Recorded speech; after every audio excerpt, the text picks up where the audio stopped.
Hello everyone, I am the storyteller and I am here to help you today. I know you use this video to fall asleep, so before that, like the video and subscribe to the channel. Also, where are you from and what time are you watching? Now get comfortable and relax. The headlights swallowed him whole. That's the only way I can describe it now, 3 weeks later, sitting in my apartment with every light on and the shades drawn. Not that he was hit. There was no impact, no screech of brakes, no body tumbling across the hood. The 119 bus simply crossed the intersection at Bergen Avenue like it did every Tuesday evening, its diesel engine rumbling through the damp October air. And for one impossible moment, the man running across the street existed inside the beam itself. A shadow suspended in light, flat and dimensionless, like an insect preserved in amber. I'd stopped at the crosswalk on my way back from the office in Jersey City, waiting for the signal to change. The street was nearly empty. That dead hour between the evening commute and the dinner rush when the city seems to hold its breath. The traffic light cast everything in alternating shades of red and green, painting the wet asphalt in colors that looked borrowed from somewhere else. I remember the smell of rain on concrete, the way the gutters gurgled with runoff from an earlier shower, the distant sound of a siren that never seemed to get closer or fade away. Then he appeared. No warning, no sound of footsteps, just suddenly there, sprinting from between two parked cars on the opposite side of the street. I barely registered him. Dark clothes, medium build, moving with the desperate urgency of someone late for something important. My brain was already processing the trajectory, calculating the intersection point with the approaching bus, preparing for the sickening crunch that would follow. But it didn't come. Instead, as the headlights reached him, his form seemed to flatten. Not fall, not dive out of the way, but compress into 2 dimensions, becoming a silhouette projected onto nothing. For perhaps half a second, though time felt elastic and strange in that moment, he was part of the light itself, a shape cut from illumination, moving within the beam like a figure in an old film strip. Then the bus was past, its taillights bleeding red into the darkness, and the street was empty again. I stood there, hand still raised halfway to my face in an aborted gesture of horror, staring at the vacant intersection. The crossing signal blinked its white walking figure at me, insistent. I didn't move, couldn't move. My reflection gazed back at me from the darkened window of a shuttered bakery, eyes wide, mouth slightly open, frozen in the moment before catastrophe. But there had been no catastrophe. I waited for someone else to react. A shout, running footsteps, the squeal of brakes. The street remained quiet except for the gurgle of water in the drains and that distant siren that still went nowhere. Eventually, I crossed the intersection, walking slowly, examining the asphalt for signs of what I'd witnessed. The pavement was slick with rain, reflecting the streetlights in fractured patterns. Nothing seemed disturbed. At home, I poured myself a drink I didn't finish and tried to convince myself I'd experienced a trick of the light. Perspective, fatigue, the play of headlights through rain-misted air. All perfectly rational explanations for an optical illusion. By the time I went to bed, I'd almost managed it. The footprints appeared 4 days later. I'd taken to walking different routes home, though I couldn't have explained why. Some instinct made me avoid Bergen Avenue, even if it meant an extra 10 minutes through less familiar neighborhoods. But that Saturday, running errands, I found myself approaching the same intersection from a different angle, coming down Kennedy Boulevard instead. The rain had stopped 2 days prior, leaving the city locked in that peculiar late autumn clarity where everything seemed simultaneously sharper and more distant. I was thinking about groceries, about whether I had enough coffee for the week, mundane thoughts that evaporated the moment I saw them. Shoe prints, sneaker treads, size 10 or 11, impressed into a thin layer of dried mud that the street sweepers had missed. But it wasn't their presence that froze me in place. It was their trajectory. They began in the middle of the street, not at the curb, not emerging from between parked cars, but materializing in the center of the southbound lane, as if someone had simply started existing there mid-stride. The prints crossed the remainder of the street at an angle, headed for the same curb where I'd been standing that Tuesday evening. I followed them, my pulse loud in my ears, counting each impression. 15 steps, each one clear and deliberate, the pressure pattern suggesting a running gait. Then, at the curb, they stopped. Not gradually fading or becoming indistinct, they simply ended at the edge of the sidewalk, the final print showing the ball of the foot and toes as if captured mid-step. There should have been more. The momentum implied by the spacing and depth of the prints demanded more. But the sidewalk beyond was clean, unmarked except for the usual urban detritus of cigarette butts and gum. I crouched beside that final print, aware of how I must look to anyone passing by. A man in a coat hunched over a curb, staring at nothing. My hand hovered above the impression, not quite touching. The edges were crisp, undisturbed by subsequent rain or foot traffic, fresh or preserved somehow. The pattern of the tread was distinctive, a crosshatch design with a small circular logo I didn't recognize. That's when I noticed the smell, faint but distinct, like ozone after a lightning strike, mixed with something else I couldn't identify, something organic and wrong. It seemed to emanate from the footprint itself, though that was impossible. I pulled my hand back quickly, a visceral revulsion overriding curiosity. I took photos with my phone, not sure what I planned to do with them. The images came out strangely overexposed, the prints barely visible despite the clear autumn light. I tried adjusting the settings, moving to different angles, but each photo emerged bleached and indistinct, as if the camera refused to properly register what I was seeing. Walking home, I became aware of a sensation I couldn't shake, the feeling of being watched. Not from any specific direction, but from somewhere behind the surface of things, as if the city itself had developed eyes. Every reflective surface seemed to hold my image a fraction too long. Every shadow appeared slightly darker than the light around it warranted. The dream started that night, always the same. I'm standing at the crosswalk watching the bus approach. But in the dream, I'm the one running, sprinting across the street in a panic I don't understand, driven by a terror that has no source. The headlights catch me, and instead of pain or impact, there's a sensation of being flattened, compressed, spread impossibly thin. I become aware that I exist in only 2 dimensions now. That depth has been removed from my being like a mathematical operation. I'm still moving, still running, but I'm trapped inside the light itself, unable to escape its boundaries. When the bus passes, I continue in the darkness, but I'm not whole anymore. Part of me is still there, suspended in that beam, living through that moment forever. I wake from these dreams not with the usual jolt of awareness, but gradually, uncertain for several minutes whether I've actually opened my eyes or simply dreamed that I have. The darkness of my bedroom seems textured differently, as if it possesses a subtle topology I never noticed before. During the day, I began researching. Missing persons in Jersey City, traffic accidents on Bergen Avenue, anything that might provide context for what I'd witnessed. The public records revealed nothing unusual, the standard urban litany of minor collisions, property damage, the occasional injury, but nothing that matched my experience. No pedestrians struck by buses. No unexplained disappearances on that specific block. I expanded my search, diving into local forums and neighborhood social media groups, looking for anyone else who might have seen something strange.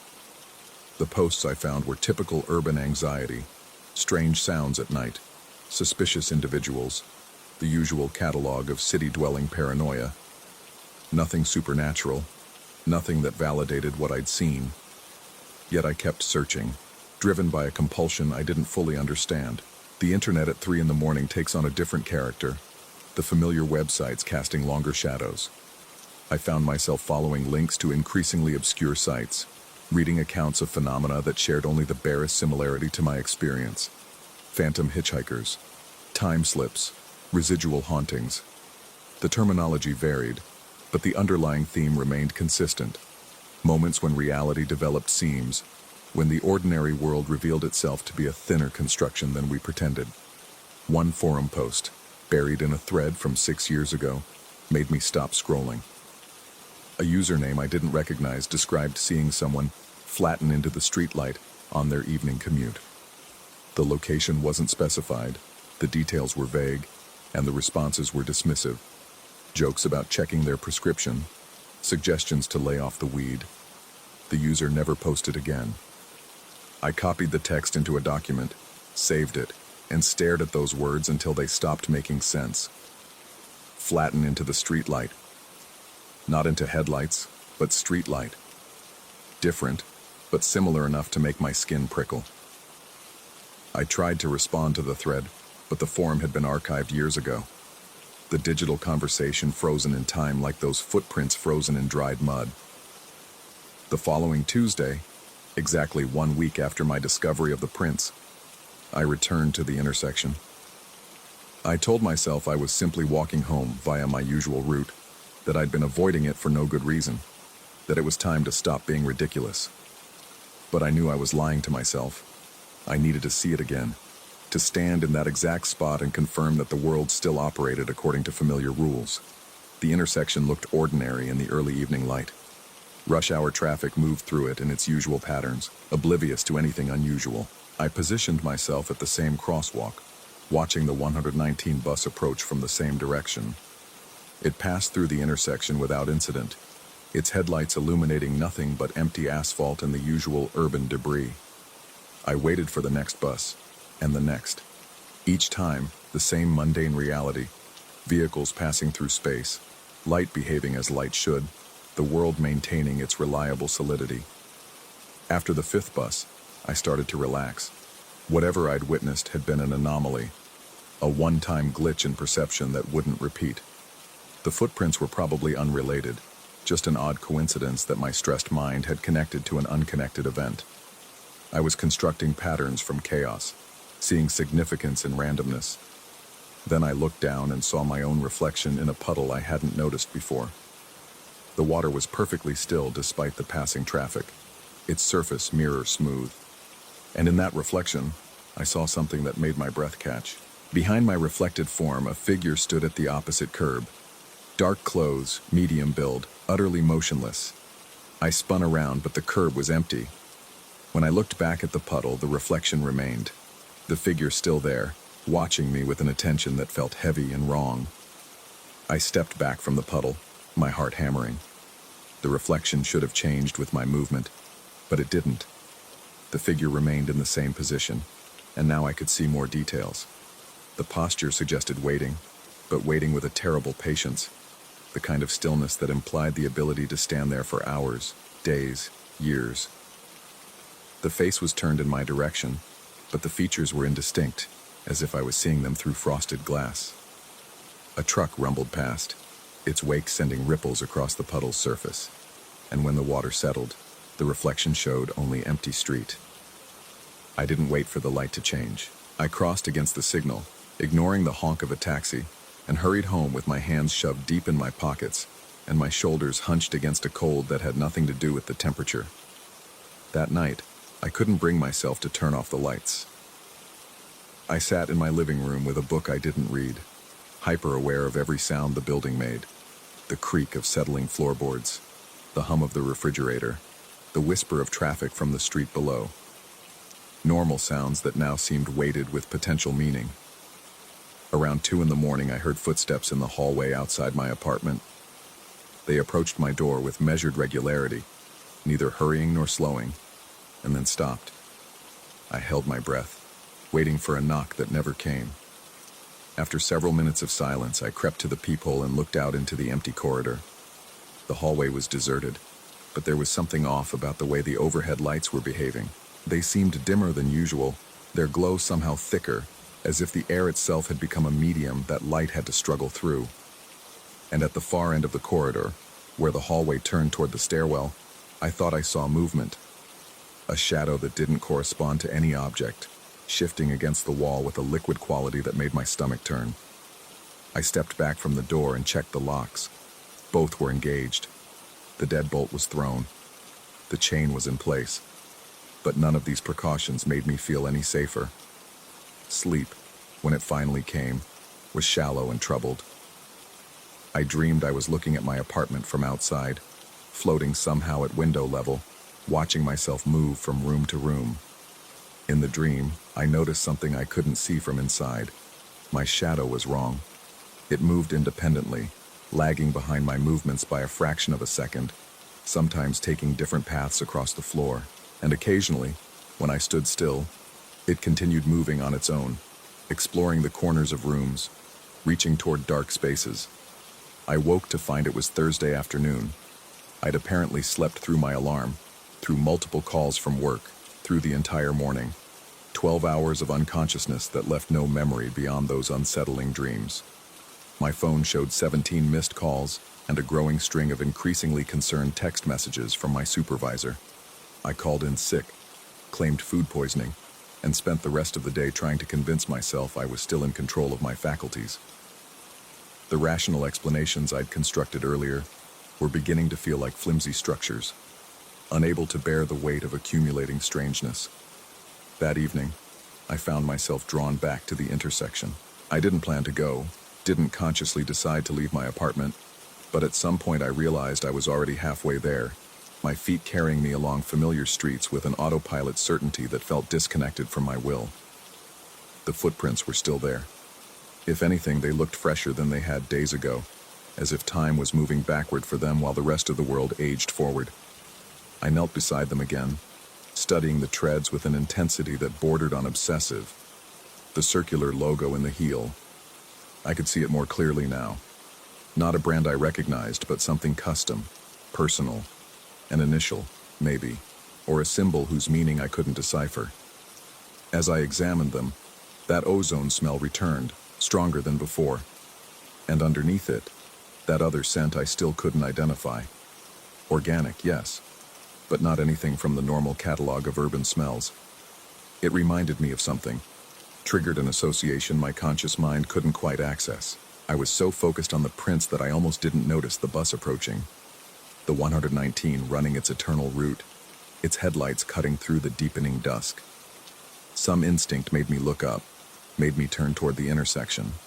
And there he was again.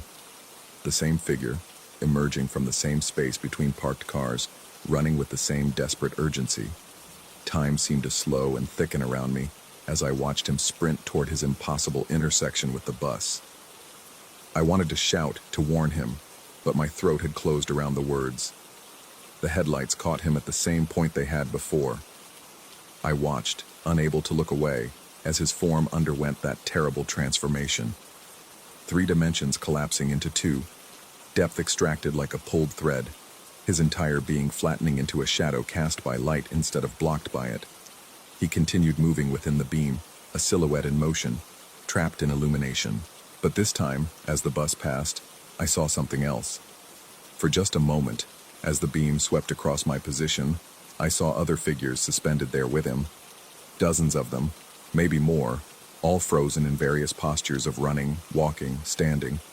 A gallery of shadows preserved in light, existing in that impossible space between source and surface. And one of them looked familiar. The posture, the build, the way the head was turned. The bus completed its passage, and darkness reclaimed the street. I stood at the curb, my hands trembling, my breath coming in shallow gasps. The runner had vanished again, leaving no trace except those impossible footprints that led halfway across the street. I looked down at my own feet, at the place where I was standing. The prints beneath me were fresh. Size 10. A crosshatch pattern with a small circular logo.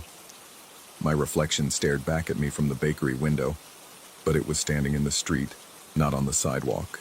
And behind it, the headlights of an approaching bus were beginning to glow brighter. I'm writing this now because I need to record what I've understood, even though understanding hasn't brought any comfort. The footprints don't end at the curb because the crossing was never completed. They begin in the middle of the street because that's where the crossing started, where the light caught and held and preserved. They're not a record of someone who ran across Bergen Avenue. They're a record of someone who's still running. And tomorrow, when I leave for work, I'll have to cross that intersection again. I'll have to stand at that curb and wait for the signal to change. I'll have to watch the buses pass and wonder if each beam of light carries a gallery of the caught, the compressed, the ones who exist now in only 2 dimensions. I'll wonder if I'm looking at them, or if they're looking back. And I'll wonder, as I've been wondering for the past 3 weeks, whether that moment at the crosswalk was when I witnessed something impossible, or when I became something impossible. Whether I'm remembering or experiencing, whether the dreams are memories or prophecies, whether the figure I keep seeing in reflections is stalking me, or whether I'm stalking myself from inside the light I can't escape. The footprints lead to the curb but never reach it. They begin in the center of the street but never leave it. And tonight, as I sit here with every light burning, I'm starting to understand that both of those statements might be true at the same time. That I might be here, typing these words in my apartment while simultaneously being there, suspended in the beam, running forever through a moment that never ends. The crossing signal is blinking at me from across the street. It's been blinking for 3 weeks, or maybe just for this instant that stretches toward infinity. I think I'm going to cross now. I've been crossing this whole time. I'm still crossing. Story 2. The cold spot appears every night at exactly 9:47 p.m. I know because I've timed it. 3 weeks of walking past that corner on my way to the laundry room. 3 weeks of feeling the temperature drop 15 degrees in the span of 2 feet. The fluorescent lights overhead buzz and flicker, but they never quite reach the floor in that particular spot. There's a shadow there that doesn't match any object, doesn't correspond to any logical source. It just exists, pooling in the corner like spilled ink. The building manager says it's the ventilation system, cold air from the basement units getting pushed up through gaps in the foundation. He said this while standing in the well-lit lobby, hands in his pockets, not meeting my eyes. He didn't offer to come down and look at it himself. I should have moved my laundry routine to daytime, should have used the laundromat 3 blocks away, should have done a lot of things differently, but routine is a powerful thing. Inertia even more so. It was a Thursday when I first saw it. Her. It. Whatever. I'd been carrying my basket of darks down the corridor, the weight of damp fabric making my shoulders ache. The hallway stretches about 40 feet from the elevator to the laundry room door, and the cold spot sits right in the middle. I'd learned to walk quickly through it, holding my breath like a kid passing a graveyard. That night, I looked up. Half a body stood in the doorway of the laundry room. Just half. From the waist up, pressed against the doorframe, head tilted at an angle that made my stomach clench. Long hair hung down, plastered to a face I couldn't quite see, strands clinging to skin the color of old newspaper. The hair looked wet, heavy with moisture that should have been dripping but wasn't. Everything about the posture suggested waiting. Patient, endless waiting. The basket slipped from my hands. Clean clothes tumbled across the stained carpet. I blinked and the doorway was empty. My heart hammered against my ribs as I gathered up my scattered laundry, hands shaking so badly I could barely grip the fabric. The cold spot seemed to pulse, to breathe, the temperature dropping further until I could see my breath misting in the air. The fluorescent lights flickered 3 times in quick succession, and in those gaps of darkness, I thought I saw movement at the edge of my vision. I left half my laundry on the floor and went back upstairs. The marks appeared that night. I stood under the shower spray, letting scalding water pound against my neck and shoulders, trying to wash away the image of that figure in the doorway. Tried to convince myself it was exhaustion, stress from work, the kind of visual trick your mind plays when you're running on 4 hours of sleep and too much coffee. Then my forearm began to burn. Not the gentle warmth of hot water, but a sharp, focused pain that felt like something dragging beneath my skin. I watched, transfixed and horrified, as 3 parallel lines rose from the flesh of my inner forearm. Red welts that seemed to push up from underneath, like something inside was trying to mark me, to claim me.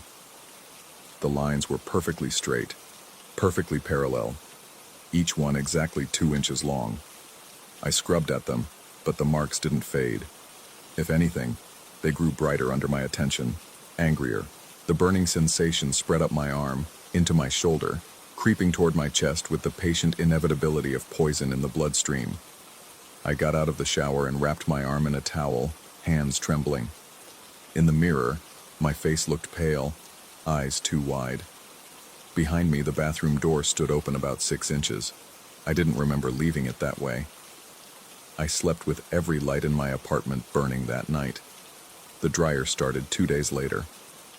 I'd avoided the laundry room entirely, wearing the same 3 shirts in rotation, convinced I could outlast whatever was happening, convinced it would fade if I just stopped paying attention to it.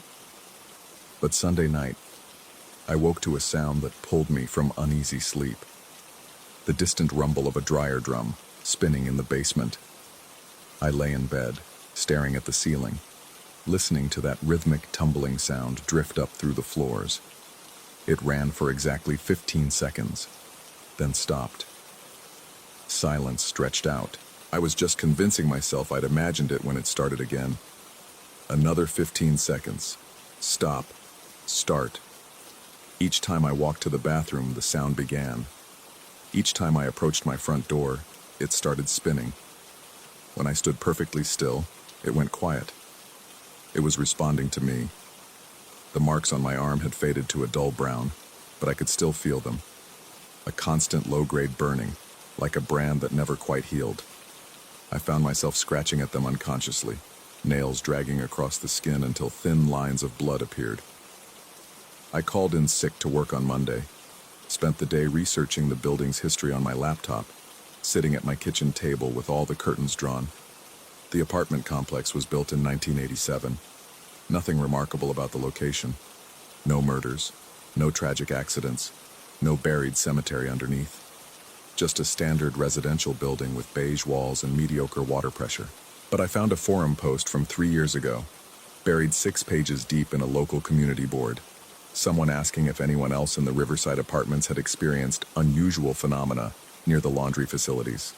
The thread had 4 replies, all dismissive. The original poster never responded again. I tried to find them, but the account was deleted. On Tuesday night, I forced myself to go down there. Not to do laundry. I'd started hand-washing my clothes in the sink, hanging them from the shower rod to dry. But I needed to see. Needed to confirm that there was nothing, that my mind was simply unraveling from stress and isolation and too many late nights spent researching the building's past. The elevator ride down felt longer than usual. The numbers above the door counted down with agonizing slowness. 7, 6, 5, 4. The basement level indicator blinked once before the doors shuttered open. The hallway stretched before me, fluorescent lights casting their sickly glow across worn carpet. The cold spot waited in the middle, that pool of shadow that never moved, never changed. And beyond it, the laundry room door stood open. I hadn't left it open. My footsteps sounded too loud in the empty corridor. Each breath came shallow and quick. The temperature dropped as I approached the cold spot, my skin prickling with more than just the chill. The air felt thicker there, resistant, like walking through invisible curtains of something that didn't want me to pass. The marks on my arm began to burn again. I stopped at the edge of the shadow, heart pounding so hard I could hear blood rushing in my ears. The laundry room door hung open about 2 feet, revealing nothing but darkness inside. The lights should have been on. They were on a sensor, triggered by movement. But the room beyond was completely black. I reached for my phone to use the flashlight, fingers fumbling in my pocket. The moment my hand closed around it, the dryer started. Not the gentle tumble of clothes being dried. This was violent, aggressive. The drum spinning so fast the whole machine shook. Metal shrieked against metal. Something inside was tumbling with a wet, heavy sound, like soaked fabric being thrashed against the sides. I didn't remember loading the dryer. I didn't remember even having laundry down here. The phone slipped from my hand, clattering to the floor. In the moment I bent to retrieve it, I felt it. A presence behind me. Close. The kind of proximity that makes every animal instinct scream danger. I could feel heat at the back of my neck, feel the faint movement of air that suggested breathing. But when I spun around, the hallway was empty. Just me and that cold spot, and the sound of the dryer screaming in the darkness. I ran, I didn't go back to my apartment that night. Couldn't. The thought of being in that building, separated from the laundry room by just 7 floors of concrete and drywall, made my chest tight with panic.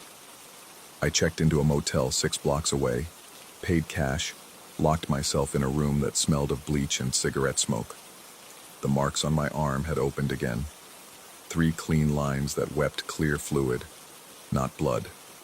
When I pressed a tissue to them, the fabric came away wet but unstained. I fell asleep with the TV on, volume turned up high enough to drown out my own thoughts. In my dreams, I walked the corridor again. The cold spot expanded with each step, spreading like a stain, until the entire hallway was frigid and dark. The laundry room door stood open, and inside, someone was waiting. Long hair plastered to a face I couldn't see. Patient, eternal. In the dream, I kept walking toward it.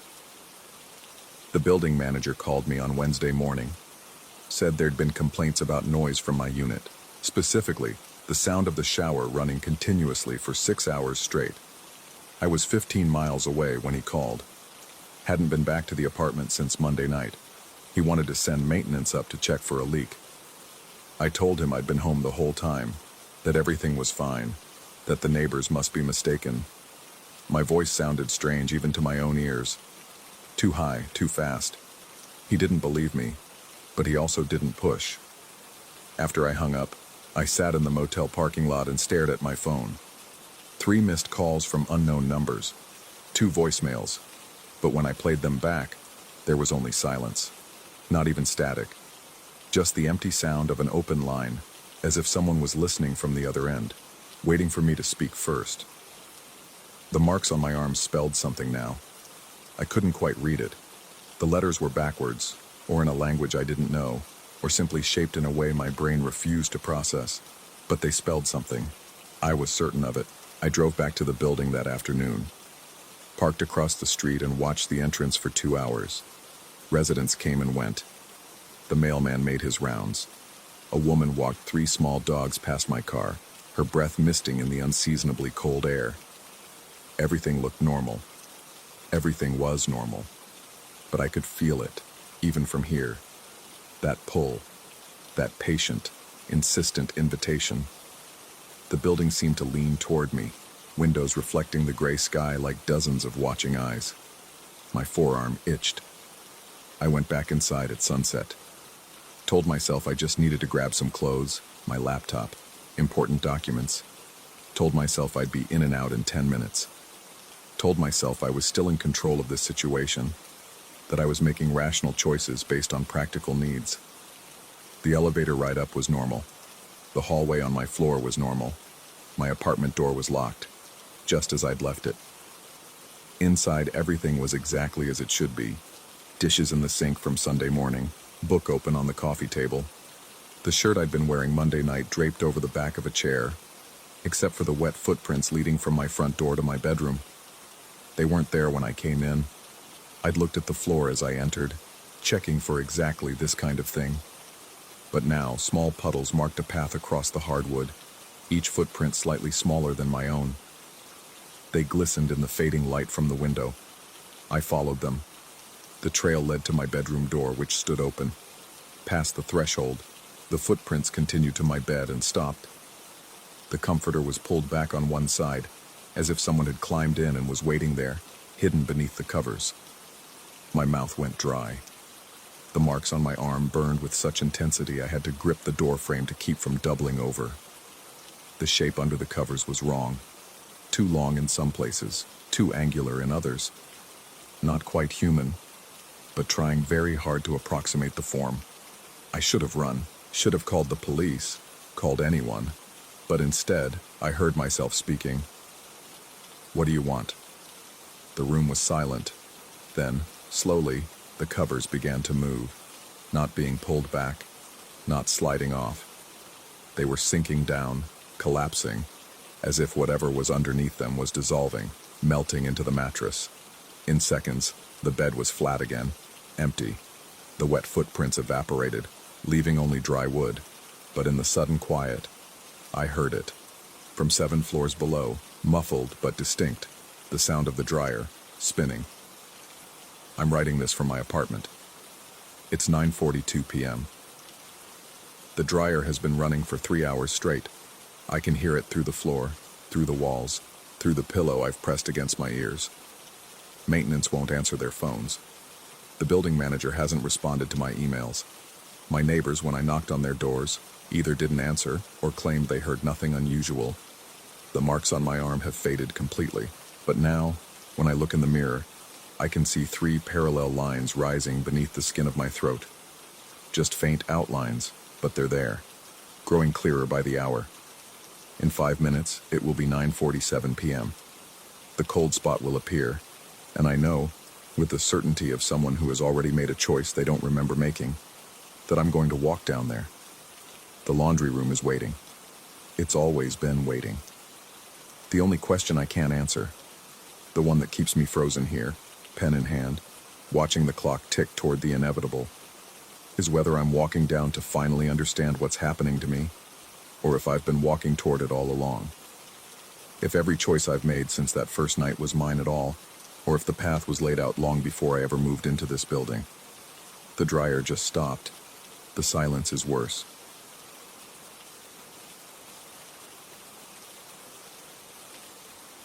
Story 3. The shelves know what I need before I do. I tell myself this is coincidence, pattern seeking in the dim hours when exhaustion plays tricks on perception. But the metal sang 3 times last night. Sharp, deliberate pings that cut through the silence of my 3rd floor walk-up, and I found myself standing before the restoration drama section at 2:47 a.m., holding a volume I hadn't touched in months, open to an annotation that answered a question I'd only half formed in my mind. The handwriting wasn't mine. It started 6 weeks ago, during one of those November nights when Boston's cold seeps through the old window frames and settles into your bones. I was working on a comparative analysis of revenge tragedies, surrounded by stacks of Dover editions and Arden anthologies, when I thought about checking a particular scene in The Revenger's tragedy, not urgently.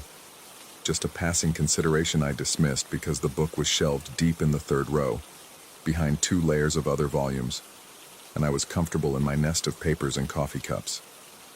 Then came the sound, a soft thump against the hardwood floor behind my desk chair.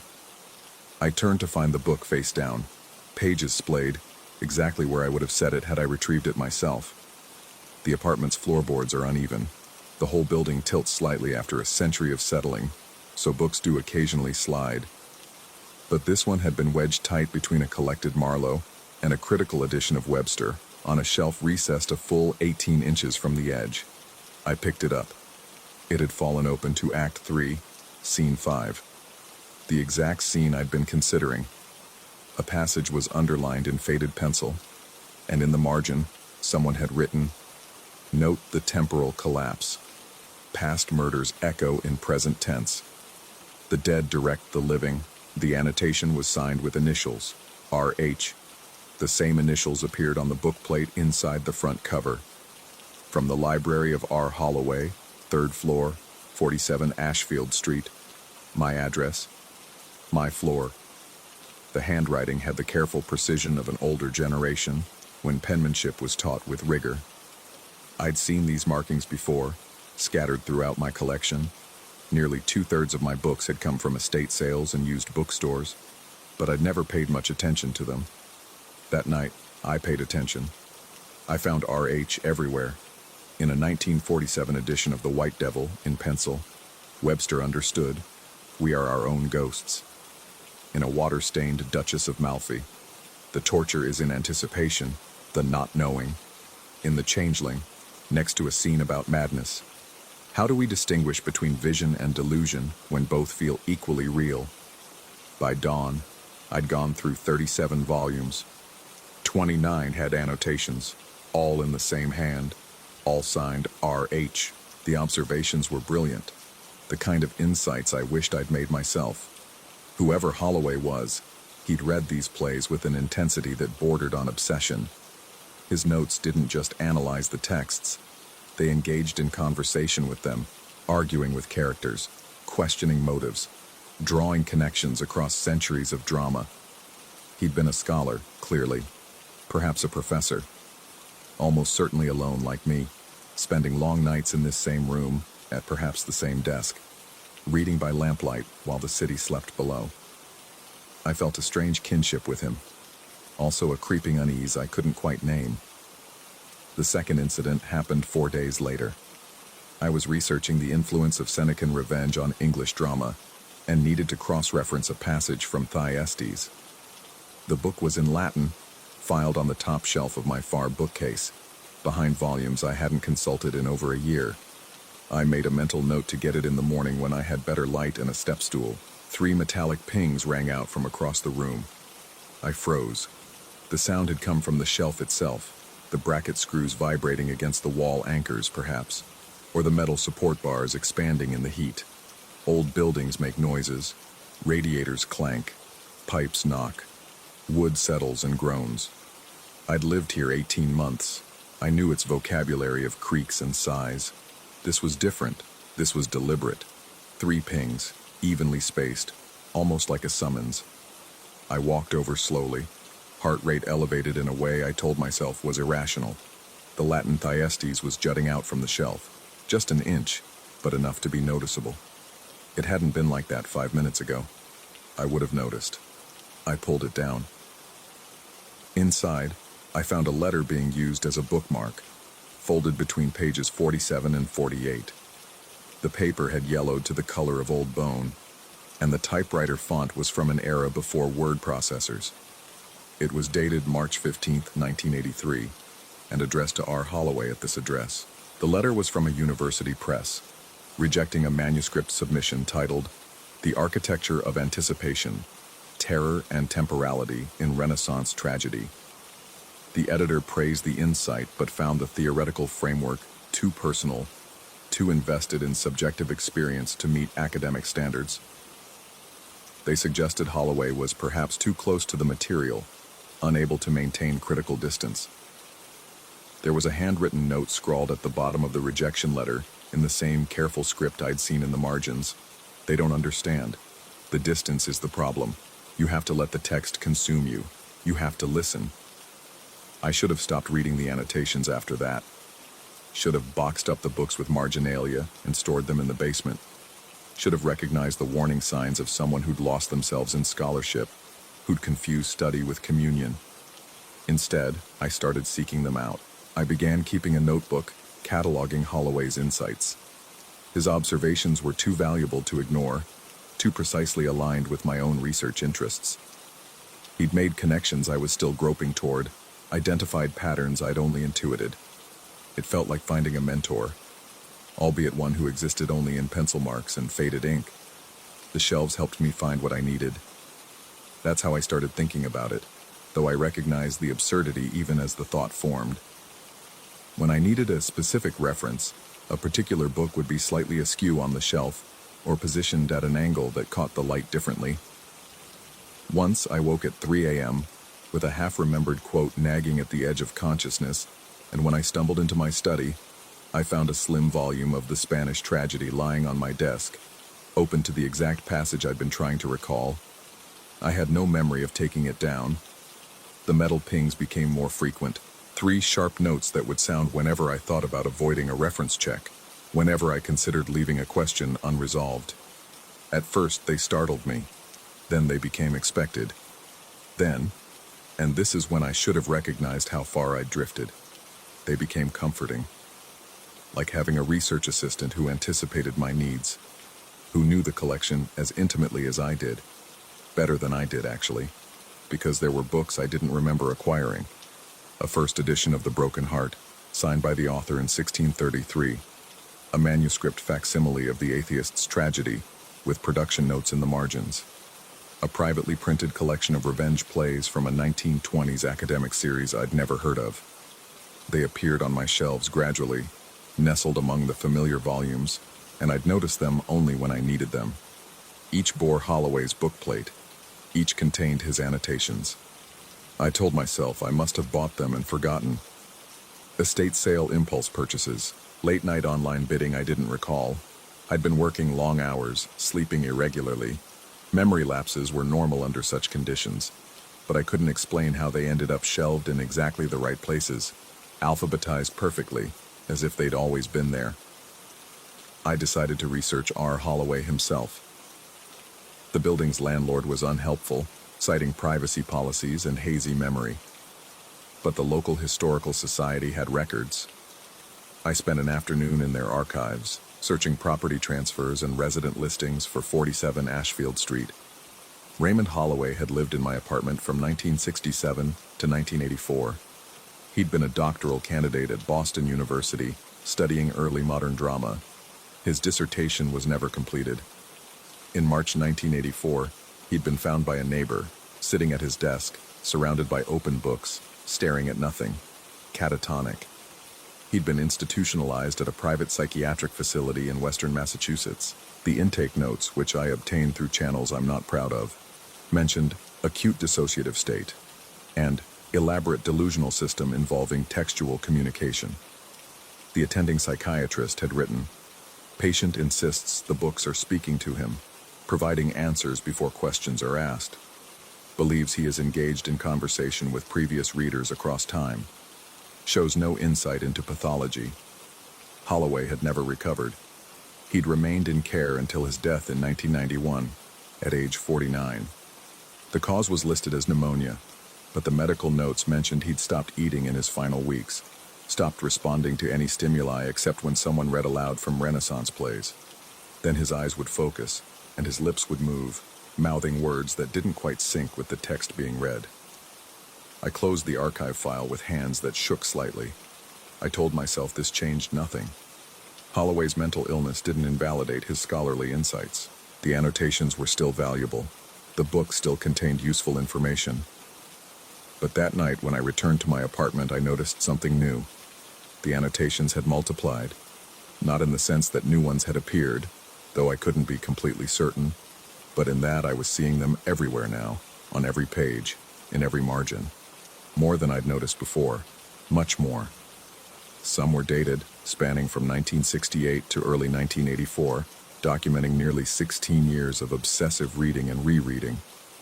I watched his handwriting evolve from neat academic script to increasingly frantic scrawls, the observations becoming less analytical and more conversational. Are you reading this too? Do you feel them watching?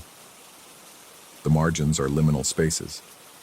Between text and world, between then and now, I thought I was studying them.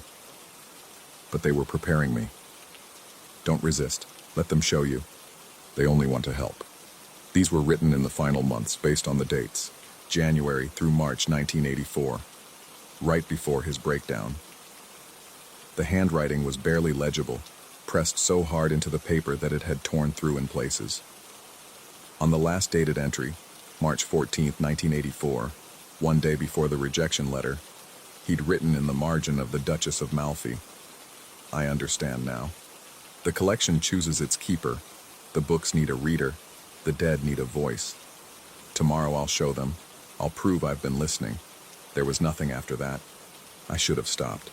Should have seen the trajectory, the warning written in someone else's madness. Should have boxed every book and donated the entire collection. Instead, I kept reading. The apartment changed as winter deepened, or my perception of it changed. I stopped being able to distinguish which. The shadows fell differently now, creating pockets of darkness that seemed to shift when I wasn't looking directly at them. The floorboards creaked with footsteps that weren't mine, or were they my own steps, echoing back with a delay I couldn't quite measure. The radiators knocked in patterns that felt almost rhythmic, almost like Morse code, almost like language. 3 pings. Always 3. I started finding Holloway's notes before I looked for relevant passages. They'd be there waiting, marking exactly what I needed, as if he'd known what I would research 40 years in the future. As if the scholarship was a script we were both following, written by something else entirely. I discovered patterns in the annotations. When read in sequence across multiple books, they formed a larger argument about the nature of tragedy and time.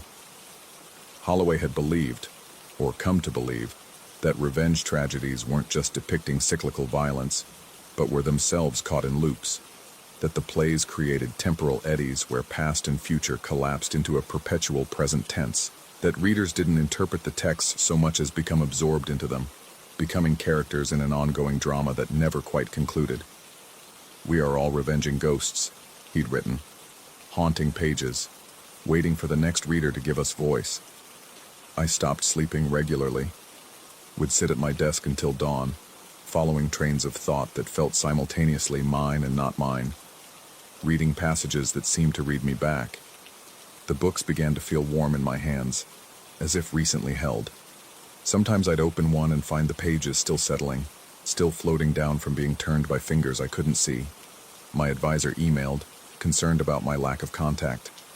I replied that I was making excellent progress, that I'd stumbled onto a cache of secondary material that was revolutionizing my approach. I didn't mention that the secondary material consisted of a dead man's marginal annotations, or that I'd started responding to them, writing my own notes in dialogue with his observations, creating a conversation across decades.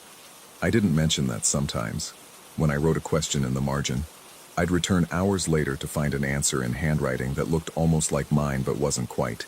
The letters slightly more cramped, the baseline tilting at a different angle. Last week, I found the final piece. Hidden inside a collection of Middleton plays was a manila folder containing Holloway's unpublished manuscript. The Architecture of Anticipation, complete. 300 pages of dense theoretical analysis arguing that Renaissance tragedy had created a feedback loop in consciousness itself, that the plays had opened channels in perception that remained open, that readers across centuries became nodes in a network of tragic awareness, experiencing the same patterns of anticipation and dread that the original audiences felt.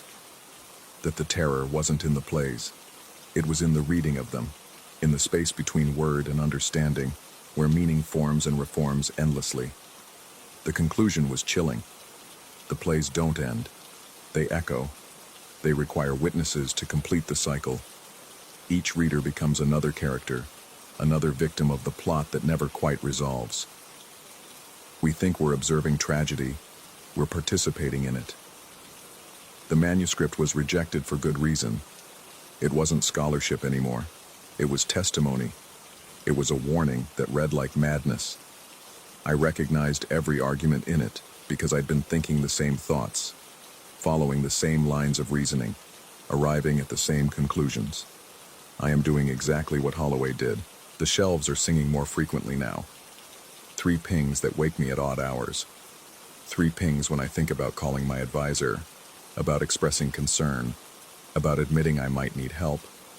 3 pings that guide me back to the desk, to the books, to the annotations that feel less like historical artifacts and more like instructions. I've started to notice that my own handwriting is changing, becoming more careful, more precise, more like his. I've started to notice that I'm losing track of which notes are his and which are mine. I've started to notice that the collection has grown again.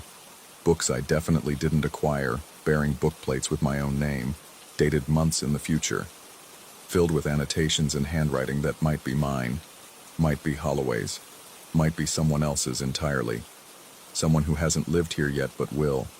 Someone who will find these same books and think these same thoughts and write these same warnings that no one heeds. The manuscript ends with a handwritten addendum, undated. To whoever reads this next, I'm sorry. I tried to resist. I tried to leave. But the collection needs its keeper. The books need their reader. The patterns need to complete. You're already becoming what I became, what the previous tenant became, what the next one will become. The apartment remembers. The shelves remember. We don't read them. They read us. 3 pings ring out behind me as I write this. I know what they mean. I know what book they're summoning me toward. I know which passage I'll find marked, which annotation will be waiting, which question it will answer before I've consciously formed it. The terrible thing isn't that I don't understand what's happening. The terrible thing is that I do, and I'm walking toward the shelf anyway, my hand reaching for the spine that's calling to me, ready to open to the page that's been waiting, ready to read the words that are reading me, ready to add my own notes to the margins, my own voice to the chorus of keepers who thought they were scholars, but became something else. Something that exists in the space between texts and time, between past readers and future ones. between the person I was and the person I'm becoming. The book is warm in my hands. It always is. And tomorrow, someone else will move into this apartment, will buy my collection at an estate sale, will spend long nights studying by lamplight while the city sleeps below, and the shelves will learn their needs, and 3 pings will sing out in the darkness, and the annotations will wait. I'm adding this final note because I can't not add it, because the compulsion to complete the pattern is stronger than reason, stronger than fear, stronger than the part of me that's still screaming to stop. If you're reading this, you're already too late. The moment you felt drawn to these books, the moment you appreciated Holloway's insights, the moment you started seeing patterns, you became part of the sequence. We're not collecting books. We're being collected. By what? I don't know. The texts themselves? The accumulated weight of every reader who came before? Some intelligence that lives in interpretation itself? It doesn't matter. What matters is that you'll understand soon. You're already understanding. You're already hearing the metal sing. 3 pings, always 3, like a heartbeat that isn't yours, like a pulse in the walls, like time collapsing. The shelf behind me is ringing again. I can feel which book it wants me to read next. I can almost see the passage that's waiting, can almost read the annotation that will answer the question I'm about to ask. I should stop writing, should close this document, should walk away. But my hand is already moving toward the shelf, and the books are already warm. And somewhere in the margins, in handwriting I'll recognize as my own even though I haven't written it yet, the next note is waiting to be read. Story 4. The brownstone chose me, not the other way around. That's what I kept telling myself during those first weeks in Hartford, when the rent seemed too reasonable and the landlord too eager to sign. 3 stories of Victorian architecture on a tree-lined street where the gas lamps still worked, where frost patterns on the windows looked deliberate in the morning light. The kind of place you stumble into when you're running from something. In my case, a failed marriage and a consulting job that had hollowed me out from the inside. The real estate agent never mentioned the woman. She talked about the crown molding, the original hardwood floors, the clawfoot tub on the 2nd floor. She didn't talk about the way the hall runner, a Persian thing in deep burgundy and gold, would be waiting for me after late nights at the office, folded with surgical precision at the exact center, a perfect right angle that caught the toe of my shoe like a trap. The first time, I blamed the cleaning service. The second time, I blamed myself. Maybe I'd kicked it in my morning rush, still half asleep, coffee deprived. By the 5th time, I stopped making excuses and started coming home earlier. The brownstone had rules I was only beginning to understand, rules that whispered in the settling of floorboards, in the way certain doors preferred to stay closed, in the draft that moved through the 1st floor hallway, even when every window was sealed tight. I learned to step over the runner rather than straighten it. I learned that the house responded to intrusion the way some people respond to criticism, with silence first, then with something more pointed. It was a Tuesday when I saw her, 3 weeks into my lease. I'd stayed late at the office trying to salvage a client presentation that was dying by inches, and the November darkness had swallowed Hartford whole by the time I pushed through the front door. The hallway stretched ahead of me, that long corridor from entrance to kitchen, and the mirror, original to the house, the agent had said, part of a matching console table, caught me as I shrugged off my coat. She was standing in the reflection, not behind me, not beside me, in the mirror, as if the glass were a doorway she'd stepped through. High-collared dress in dove gray, hair pulled back so severely it looked painful, one pale finger extended towards something I couldn't see. Her lips moved, forming words the mirror wouldn't release. I spun around. The hallway was empty, the silence so complete I could hear my own heartbeat in my ears, too fast, too loud. When I turned back to the mirror, I was alone in the reflection. Just me, my rumpled shirt, the shadows gathering in the corners of the frame. But her finger had been pointing. I followed the angle, traced it to the back of the house, to the kitchen door that led to the narrow garden I'd never bothered to explore. The door with the old deadbolt that stuck, the one I'd been meaning to have serviced. I locked it that night, tested it twice. feeling the bolt slide home with a metallic certainty that should have been comforting. At 3:17 a.m., my phone lit up with a notification from the security system I'd installed the first week. More paranoia than practicality, or so I'd thought. Motion detected. Rear door. Someone was trying the handle, working it with patience, with determination. The camera showed nothing but darkness and the suggestion of movement, a disturbance in the shadows that might have been wind, might have been something else. I watched from my bedroom window as the motion sensor light flooded the garden. Nothing. No one running, no footsteps on the gravel path, no gate swinging closed in hasty retreat. Just the light, stark and accusatory, illuminating empty space. The lavender came the next evening. I smelled it before I reached the front steps.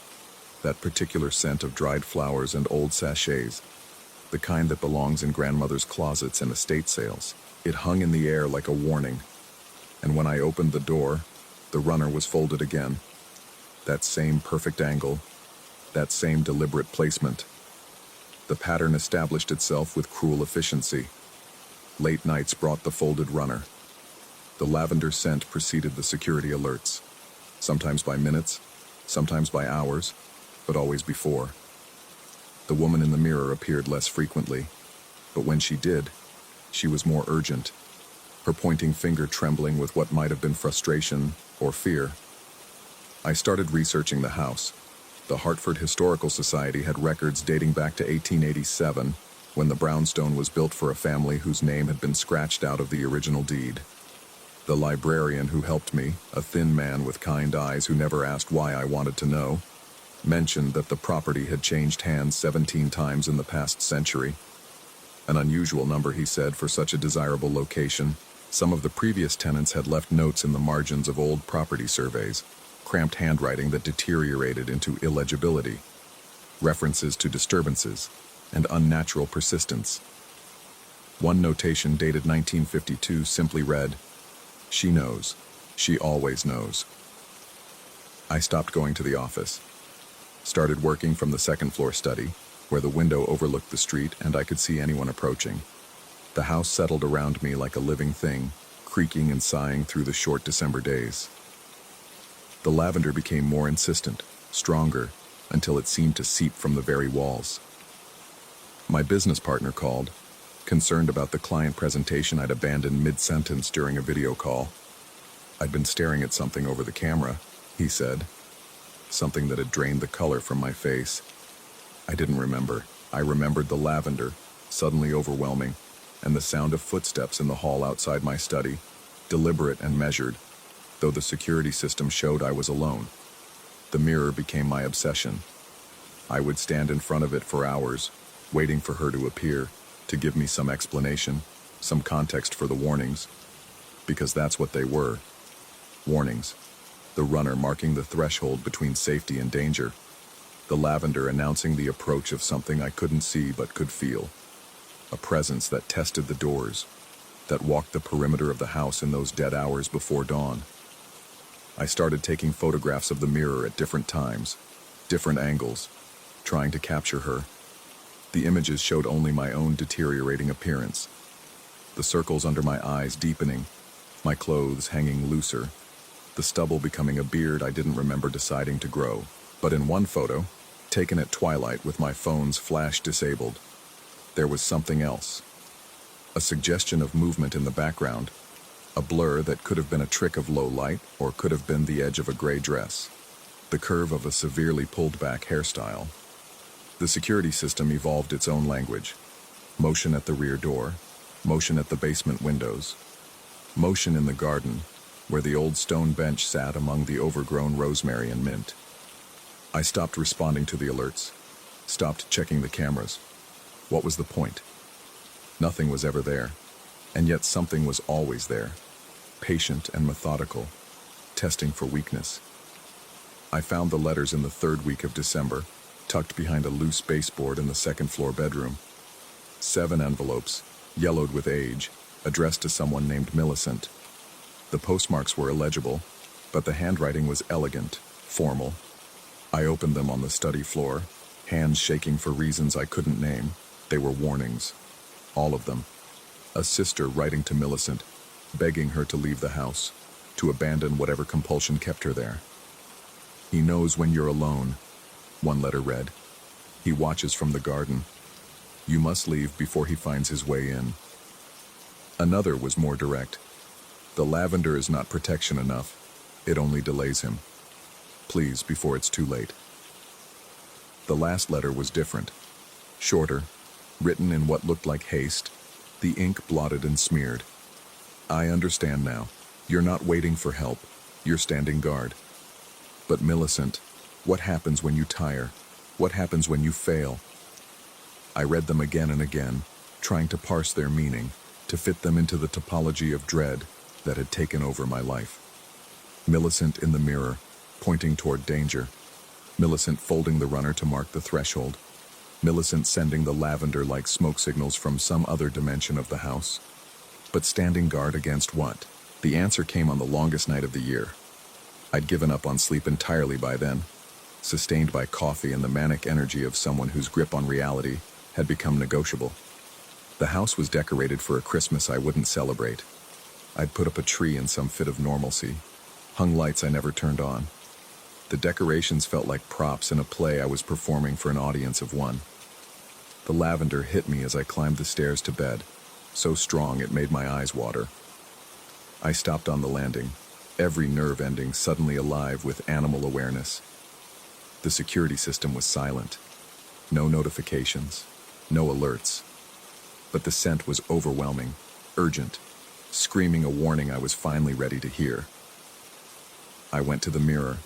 She was there, clearer than she'd ever been, her face pale and drawn, her eyes meeting mine with desperate intensity. She pointed toward the rear of the house, her gesture more violent now, more demanding. I walked to the kitchen, each step feeling like movement through deep water. The door to the garden was still locked. I'd checked it that morning, as I did every morning. The deadbolt was secure. But the lock on the basement door, the interior door I never used, that opened onto stairs leading down to a cellar I'd avoided since the day I moved in, was turning. Slowly, deliberately. Someone on the other side working the mechanism with practiced patience, the way they'd been working it for weeks, for months, for however long it took to learn the patterns of the house and its occupant. I stood frozen, watching the knob rotate with mechanical precision. Clockwise, then back. Testing. Learning. The lavender was suffocating now, and I understood, finally, terribly, that Millicent wasn't haunting me. She was protecting me. The runner warned me when I was vulnerable, returning late and distracted. The mirror showed me where danger approached. The lavender gave me time to prepare, to lock doors, to stay vigilant. But I'd stopped checking the basement. I dismissed it as unused space, irrelevant to my life on the upper floors.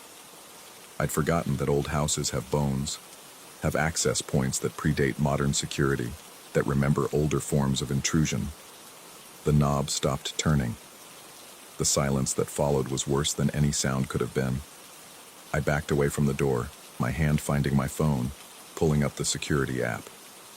The basement camera, I'd installed one, hadn't I, showed static, just gray snow, as if something were deliberately blocking the signal. I went back to the mirror. Millicent was still there, but her expression had changed. No longer urgent, no longer warning. She looked resigned, perhaps even sympathetic, the way someone looks at a chess player who's just realized they've been in checkmate for the last 3 moves. Her lips moved again, and this time I could almost hear the words, almost feel them vibrating in the air between the glass and my reality. Lock the basement from the outside, board it, leave. But I didn't leave.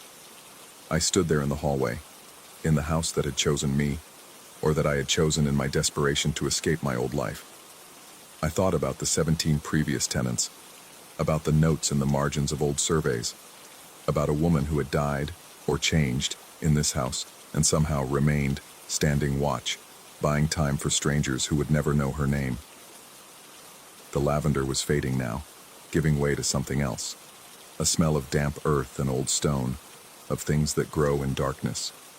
The scent of the basement, seeping upward through cracks in the foundation, through gaps around the door frame. I locked the basement door from the outside, wedged a chair under the knob, pushed the kitchen table against it. Temporary measures. Insufficient measures. The kind of thing you do when you know it won't work but need to feel like you're fighting back. Then I went upstairs and started packing. But here's the thing they don't tell you about houses like this, about situations like this, about the kind of dread that soaks into your bones like winter rain. Leaving doesn't mean you're safe. It just means you're somewhere else, carrying the knowledge that you've been chosen for something, marked by something, that patience and persistence can breach any barrier given enough time. I'm writing this from a hotel room in Providence, 3 states away. I left the brownstone 2 days ago, packed what I could carry, and abandoned the rest. I called the landlord and told him I was breaking the lease, that he could keep the deposit, that I would never set foot in Hartford again. But the lavender followed me. I smelled it in the hotel elevator last night. I saw a woman in a high collar reflected in the bathroom mirror this morning, pointing toward the door with that same desperate urgency. And when I checked my security app, the one still connected to the brownstone system, the basement door was open. Standing wide in the darkness of the feed, as if something had finally completed its patient work, had finally found its way through. The motion sensors in the house are going off in sequence, room by room, floor by floor, as if something is moving through the space I abandoned, learning its layout, understanding its geography, or perhaps tracking the scent I left behind. The lavender is stronger now. I can smell it through the hotel room's recycled air, through the industrial cleaning products and the ghost of someone else's cigarette smoke. It's trying to warn me about something, about a door I forgot to check, about a threshold I left unwatched. I'm looking at the bathroom door. The lock is one of those simple push-button affairs, the kind designed for privacy, not security. The kind of thing that wouldn't stop anyone, or anything, truly determined to get in. The scent is overwhelming now. I can hear the lock turning. And in the mirror above the sink, Millicent is shaking her head, her expression sorrowful and knowing, as if she's watched this scene play out before, in other rooms, with other people who thought distance could save them from what had already chosen them as its own. The lavender is her apology. I understand that now. Too late. Story 5. The master suite had been mine for 3 years before he started staying over. 3 years of perfect silence, of air that moved only when I wanted it to, of shadows that stayed where they belonged. I'd converted the space myself, stripped the wallpaper, sanded the floors, painted the walls that particular shade of off-white that catches afternoon light just right. Every screw, every coat of varnish, every careful measurement had been mine alone. The room knew me. I told myself that's why it felt so strange when he first slept over. The air seemed denser somehow, like the room was holding its breath. I'd wake at 3 a.m. to find the temperature had dropped 10 degrees, though the thermostat showed no change. Small things. Ignorable things. But then it started happening when he was awake too. The first real incident was the TV. We'd been watching something forgettable, some documentary about coral reefs, when he reached for the remote on the coffee table. The screen went black the instant his fingers touched it. Not gradually, just a sudden cut to darkness. No fade, no warning. He pressed the power button. Nothing. I took the remote from his hand, pressed the same button, and the TV blazed back to life mid-sentence, the narrator's voice picking up exactly where it had left off. He laughed it off, said something about my touch being magic. I laughed too, but I'd felt it. That split second of resistance before the TV obeyed me, like it was considering refusing. The desk fan was next. I'd positioned it in the corner, angled to create a cross breeze with the window. Perfect circulation. But the morning after he stayed over for the 3rd time, I woke to find it had rotated 180 degrees, blowing directly at my side of the bed. Not his side. Mine. The oscillation switch was off. It couldn't have turned itself gradually. Someone would have had to physically grip the base and twist it around. I asked him if he'd moved it. He was still asleep, curled into the far edge of the mattress, one arm dangling off the side. His breathing had that deep, unconscious rhythm that can't be faked. I turned the fan back, watched it for a full minute, waiting for something. It stayed still, blades spinning in their proper direction, but I could swear I felt disapproval radiating from its cheap plastic housing. The smell started that same week. Old tobacco smoke, the kind that soaked into fabric and wood for decades. I'd never smoked. The previous owners were a young couple who'd moved to Seattle. I'd met them, smelled nothing but vanilla candles and dog. But now, whenever I closed the windows at night, that stale reek would seep from somewhere. Not the vents, not the closet. Just there, hanging in the air like an accusation. He noticed it too, wrinkled his nose, asked if I'd had friends over. I told him no. He suggested maybe it was coming from outside, from a neighbor's place. But the smell only appeared when the windows were shut, when the room was sealed, when we were sealed inside together. I started opening the windows even on cold nights. The room's temperature would drop to 50 degrees, and I'd pile on blankets, breathing frost, rather than face that tobacco ghost. The canvas incident happened on a Tuesday. We'd bought it together at a flea market in East Austin, an abstract piece, all blues and grays that reminded me of water. I'd hung it on the wall opposite the bed, level and secure, using proper wall anchors. The first time it fell was while we were in bed, talking about something mundane, his work schedule, weekend plans. We'd been laughing. I remember that specifically, the way his laugh filled the room in a way mine never had, when the canvas simply dropped. Not tilted, not slipped. Dropped straight down like someone had cut the wire. I got up, examined the mount. The anchors were still firmly embedded in the wall. The hanging wire was intact, still looped around the hook. Impossible that it had simply fallen. I hung it again, testing the weight, making sure it was secure. 2 hours later, we were laughing again. He'd told a story about his sister's cat, and the canvas fell again. Same wall, same impossible drop. This time I left it on the floor, leaning against the baseboard. I could feel the room watching me make that choice. Feel it. Satisfied. That's when I started noticing the pattern. The disturbances only happened when he was there. When I was alone, everything worked perfectly. The TV responded instantly to the remote. The fan stayed pointed where I put it. The air smelled like nothing but the lavender detergent I used on the sheets. The canvas stayed on the wall. I'd rehung it during one of his absences, and it had remained perfectly level for 5 days straight. Then he stayed over on Friday night, and the canvas was on the floor by Saturday morning. I started testing it. Small experiments. I'd leave my laptop open to a specific page, and when he arrived, the browser would be closed. Just that program. Everything else running normally. But the browser shut down as if by deliberate hand. I'd set my coffee mug on the right side of my desk, my preferred spot, and find it move to the left when I came back from the bathroom. Always when he was in the apartment. Always small enough to doubt. The room was rearranging itself around him. Or around us. I couldn't tell which. He started noticing my noticing. Asked if everything was okay. Said I seemed distracted. I wanted to tell him. Wanted to ask if he felt it too. The way the space contracted when we were both inside it. The way the air pressure seemed to build like a storm forming. But how do you say that? How do you tell someone that your home is jealous without sounding completely insane? So I said I was tired. Work stress. He accepted this. Offered to give me space if I needed it. And the room seemed to warm at the suggestion. Seemed to exhale. Seemed to settle into its usual comfortable silence. But I didn't want space from him. That was the problem. I wanted him there. Wanted his laugh and his warmth and the way he made coffee in the morning, humming off key. I wanted him there, but the room didn't. The room wanted what we'd had before. Just me, just the silence, just the perfect isolated equilibrium we'd maintained for 3 years.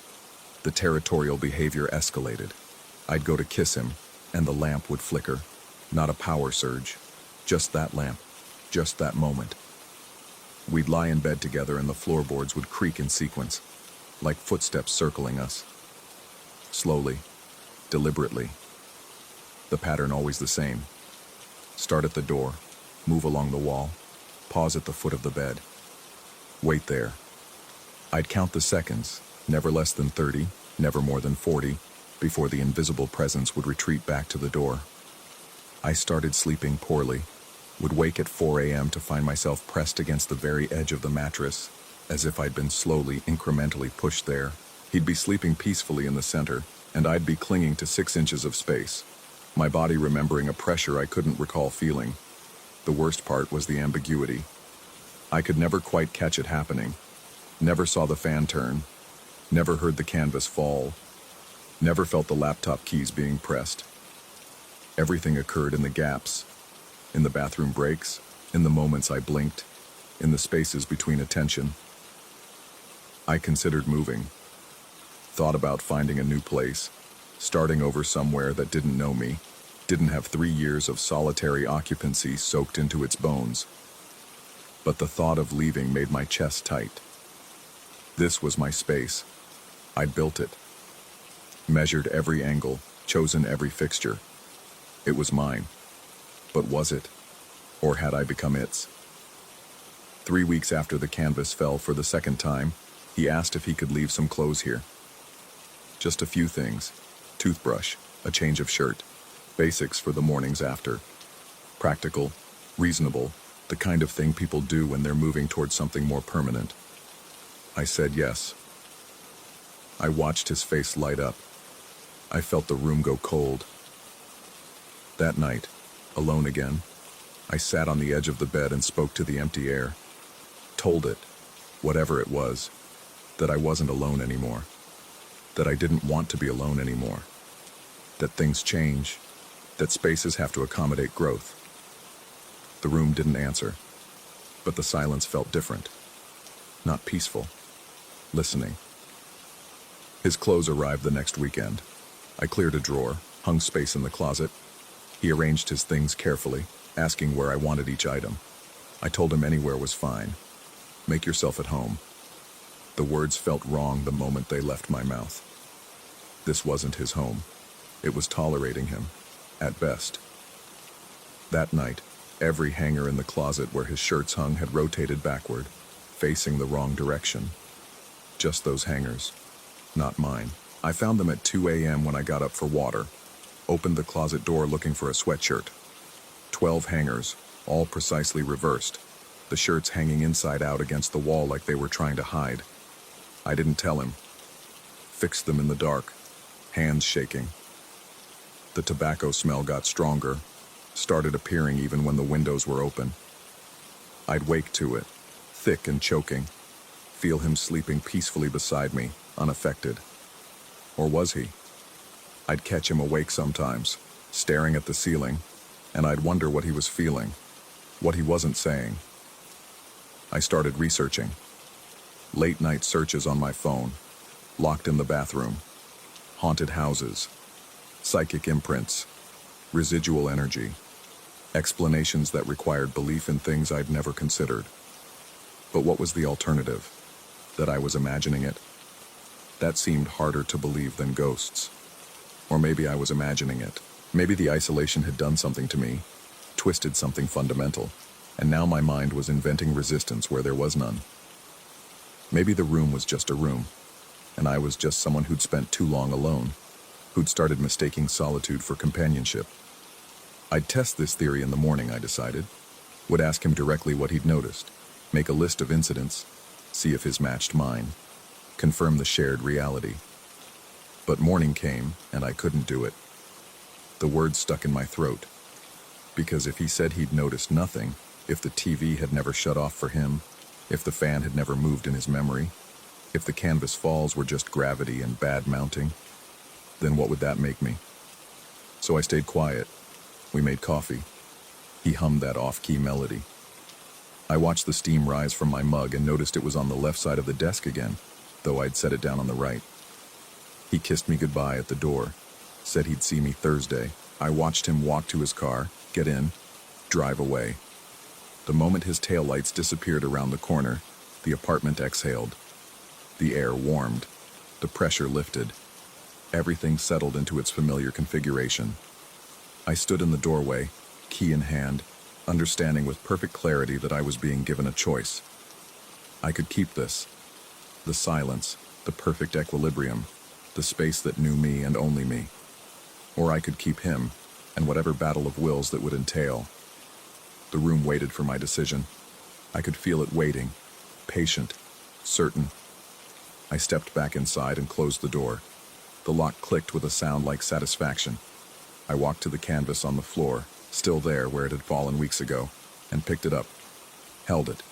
All those blues and grays like water, like something that moves, that changes, that refuses to stay still. I hung it back on the wall, tested the weight, made sure it was secure. Then I texted him, "Leave your drawer as full as you want. This is your space too." The temperature dropped. The lamp flickered once, twice. The fan rotated slowly, a full 360 degrees, like something stretching, testing its range. I sat on the bed and waited. For what, I didn't know. Escalation. Acceptance. Some kind of resolution. But the room just watched, and I realized, with a chill that had nothing to do with temperature, that this wasn't about winning or losing. This was about endurance, about who could outlast whom. The canvas was still on the wall when I finally fell asleep, but I didn't check it when I woke up. I was afraid of what I might find.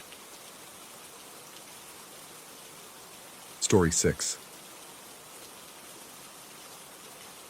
The first time I heard it, I thought it was a dream bleeding into consciousness, that half-awake state where reality and sleep trade places without asking permission. The piano came soft through the walls of the Richmond house, a melody so slow it felt like someone was counting heartbeats between each note. I lay there in the darkness, listening to my own pulse, trying to match it to the rhythm. It wouldn't sync. The house was old, the kind of place where wood sighs in the night and pipes clank out Morse code messages to rooms you haven't discovered yet. The landlord had warned me about the water pressure and the temperamental furnace, but he'd said nothing about music. I'd taken the place because it was cheap and because I needed somewhere quiet to finish my thesis. The university was a 15-minute walk. The neighborhood was dead after 9. Perfect, except for the piano. I got up that first night and walked through the house, my bare feet finding every cold spot in the hardwood floors. The sound seemed to come from everywhere and nowhere. When I stood in the living room, it drifted from upstairs. When I climbed the stairs, it retreated to the basement. I opened the basement door and stared down into that throat of darkness, and the music stopped. The silence that followed felt wrong, like the house was holding its breath. I went back to bed and told myself it was the neighbors. Sound does strange things in old houses, travels through vents and hollow walls, finds paths that don't exist in daylight. The second night, I was ready for it. I kept my phone on the nightstand, recorder app open. When the piano started, always around 2:30 I'd noticed. I hit record and lay there, letting it capture whatever was happening. The same slow progression of notes, the same deliberate pace, like someone was learning the piece for the first time, or had forgotten how fingers work. In the morning I played it back. The piano was there, faint but unmistakable. And underneath it, something else.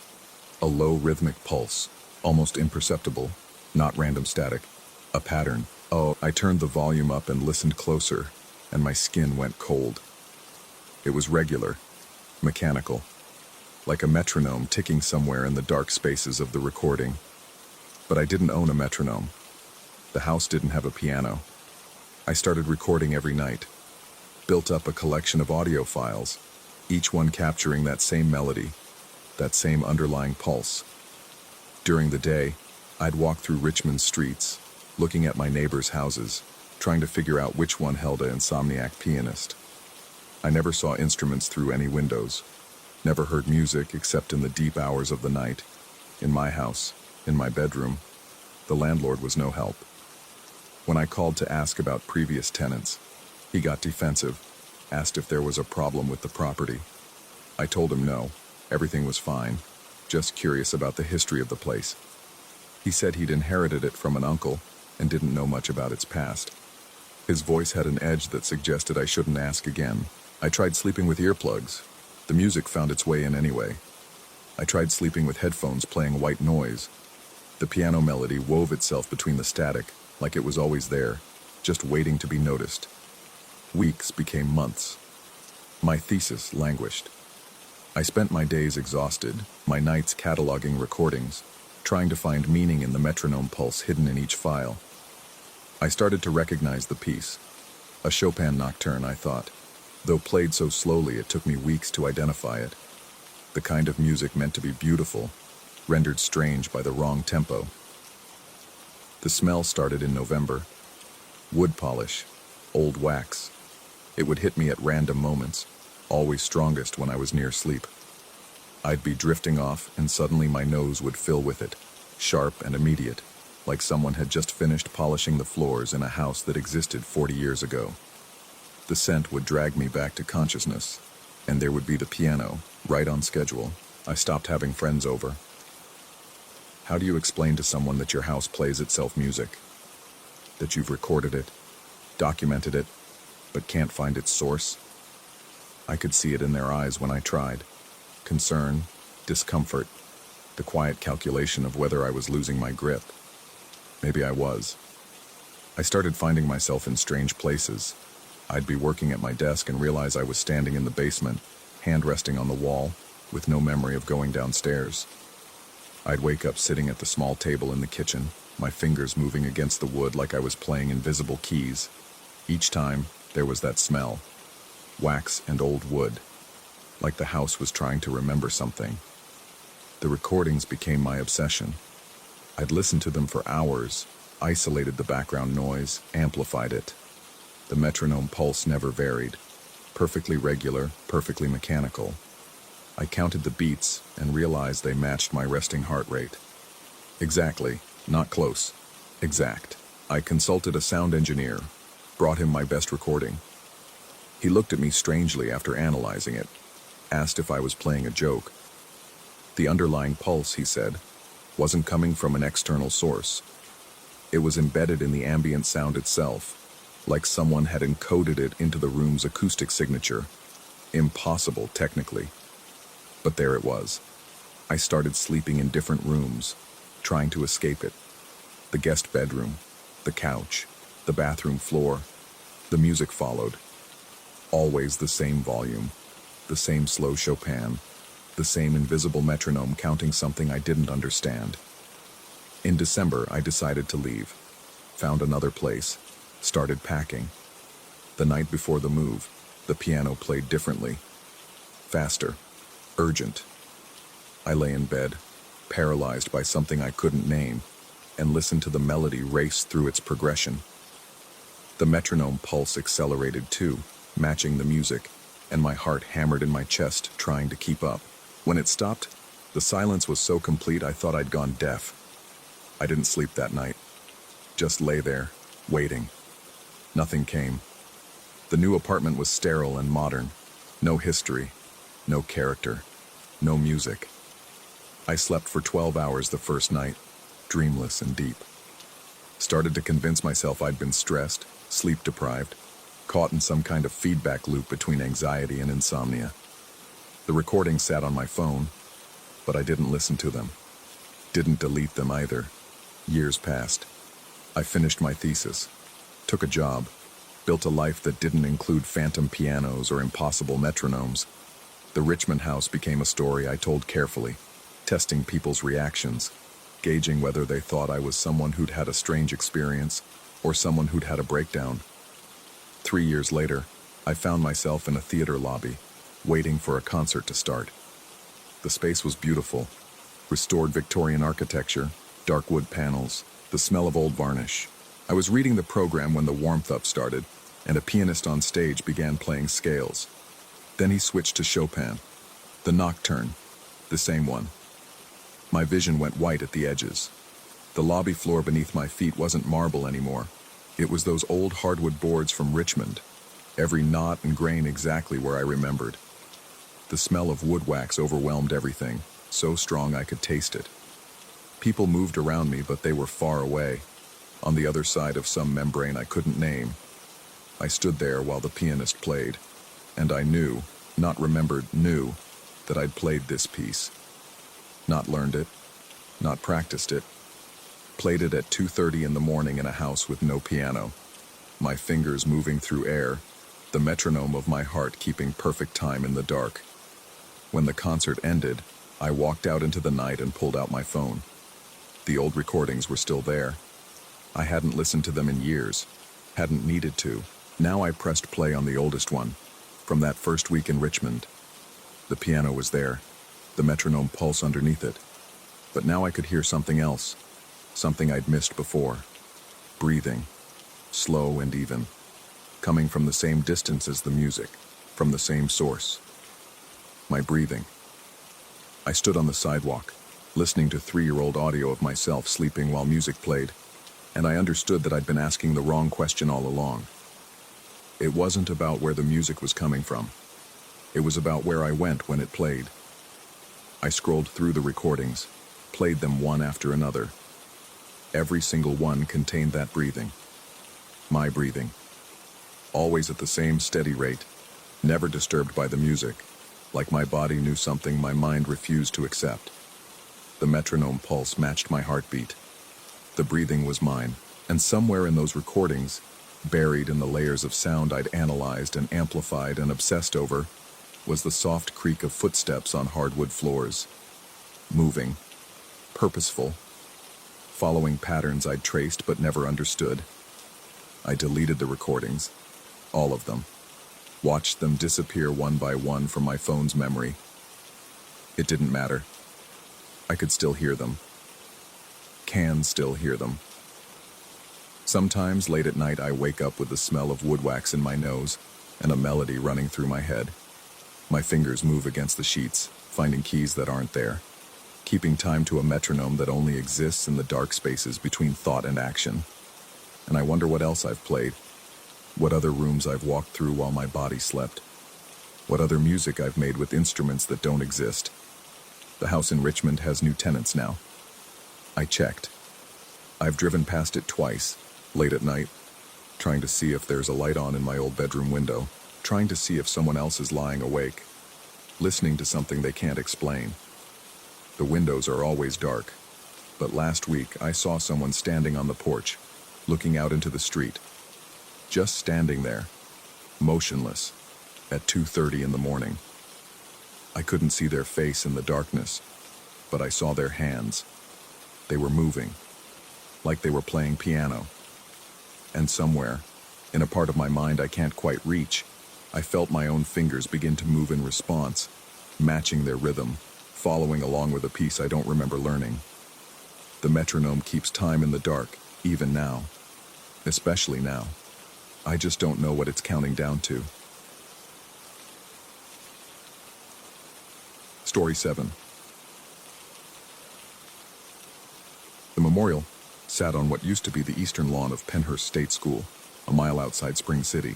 October had stripped the maples down to their bones, and the afternoon light came in pale and indirect, the kind that makes everything look like it's behind dirty glass. I'd driven out on a Tuesday because the weekend crowds bothered me. Too many people treating tragedy like a tourist attraction, snapping selfies next to plaques that listed names of the forgotten dead. I wanted quiet. I wanted to read the names properly. The stone markers stood about waist high, black granite polished to a mirror finish. Carved into its surface were hundreds of names, patients who died at Penhurst between 1908 and 1987, most of them buried in unmarked graves before anyone thought to remember them. The memorial had been erected in 2010, a small gesture toward acknowledging what had happened here. The abuse, the neglect, the warehousing of human beings in conditions that would have shamed a prison. I ran my fingers along the etched letters, feeling the grooves. The stone was cold enough to make my fingertips ache. Around me, the field stretched empty and brown, bordered by a tree line that had gone skeletal. No one else was visible. I'd parked in the small lot a quarter-mile back, and mine had been the only car. That's when it happened. The sound entered my right ear like something threading a needle. It moved across the inside of my skull with geometric precision, a straight line that traced from one ear to the other. Not through my head. That's the crucial detail I keep coming back to. Through the narrow space between my ears, as if my skull were hollow and something invisible had just slipped through it on rails. The quality of it was wrong. wet syllables that dragged and caught, underscored by a hiss like old electricity or air escaping from somewhere it shouldn't. I couldn't parse words, couldn't even identify a language, but the rhythm suggested speech, something trying to communicate through a medium that degraded it, corrupted it. My hands jerked away from the stone. The sound lasted maybe 2 seconds, but in its wake, my ears rang with a pressure change pop, the kind you get on airplanes. That's when I saw him. A man stood about 15 feet away, near the edge of the memorial's brick border. He was staring at me with an expression I recognized immediately because it mirrored what I felt in my own face. Eyebrows up, mouth slightly open, head tilted as if trying to locate a sound's origin point. He was maybe 50, wearing a brown jacket and jeans, ordinary enough that I hadn't noticed him before. We locked eyes. His mouth moved first, forming the words, "Did you?" I nodded before he finished. My voice came out rougher than I intended. "Yeah, I heard it." He stepped closer, moving with the careful deliberation of someone trying not to spook a wild animal, or maybe trying not to spook himself. When he spoke again, his words came measured and precise, as if he were documenting evidence. He described what he'd heard, the entry point, the trajectory, the electrical quality. Every detail matched mine exactly. He even used the same word, rails. He said it felt like something traveling on rails inside his head. We stood there in the empty field, two strangers validating each other's impossible experience, and I felt the first real prickle of fear move down my spine. Shared hallucinations weren't supposed to happen. Folie à deux required prolonged exposure, relationship dynamics, suggestibility. We were random strangers who'd both experienced the identical auditory phenomenon at the identical moment. He suggested we'd both imagined it, that the power of the place had triggered something, but his voice lacked conviction, and I noticed his eyes kept darting to the memorial stone as if it might do something. That's when I looked down and saw the grass. The field around us was moving, not swaying, moving, individual blades bent in precise formation, creating a pattern that flowed against the prevailing wind. I felt the breeze on my face, coming from the north. The grass was bending south to north, pushing directly into it. The man saw it too. I watched his face drain of color, the warmth leaving his skin like water soaking into sand. He backed away without saying anything, then turned and walked quickly toward the parking lot, not quite running but close. I wanted to follow, wanted to get away from whatever was happening, but my legs had locked. The grass kept moving. The pattern was spreading, rippling outward from the memorial stone in concentric circles, each blade bending in sequence as if invisible feet were walking across them. But there was no weight, no depression, just the grass moving against the wind in waves. I forced myself to look at the stone again. The names seemed darker than before, the carved letters holding shadows that shouldn't exist under the flat October sky.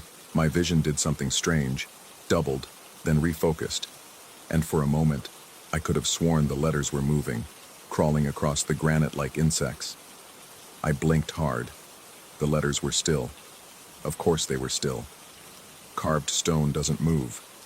But I was moving. Backing away now, following the path the other man had taken, though I couldn't see him anymore. The trees at the field's edge looked farther away than they should be, as if the space itself were stretching. My depth perception felt wrong, distorted, like trying to judge distances underwater. The sound came again. This time it entered from the left, traveled right, and I swear to God I felt it. Not just heard it. Felt it. A physical presence sliding through my skull, dragging something wet and electric across neural pathways.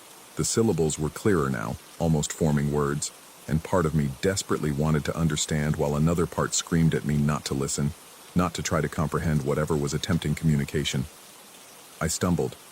My shoe caught on nothing. The ground was level, empty grass, but I went down hard on one knee. The impact jarred my teeth together, and I tasted blood where I'd bitten my tongue. The pain felt distant, muffled, as if it were happening to someone else, and I was just watching through their eyes. When I looked up, the memorial stone was closer. I hadn't moved toward it. I'd fallen backward, away from it. But it was closer now, maybe 10 feet instead of 15. The black granite surface reflected the sky, but the reflection was wrong. The clouds in the reflection were moving faster than the real clouds above me, time-lapse rapid, and the angle was wrong, showing sky that should have been out of view. I could hear my breathing, harsh and rapid in my ears. My heart was a fist pounding against my ribs. Every instinct I had screamed to run, but I couldn't look away from the stone, from the names, from the way they seemed to be watching me despite being nothing but carved letters. The grass around the memorial began to move differently now.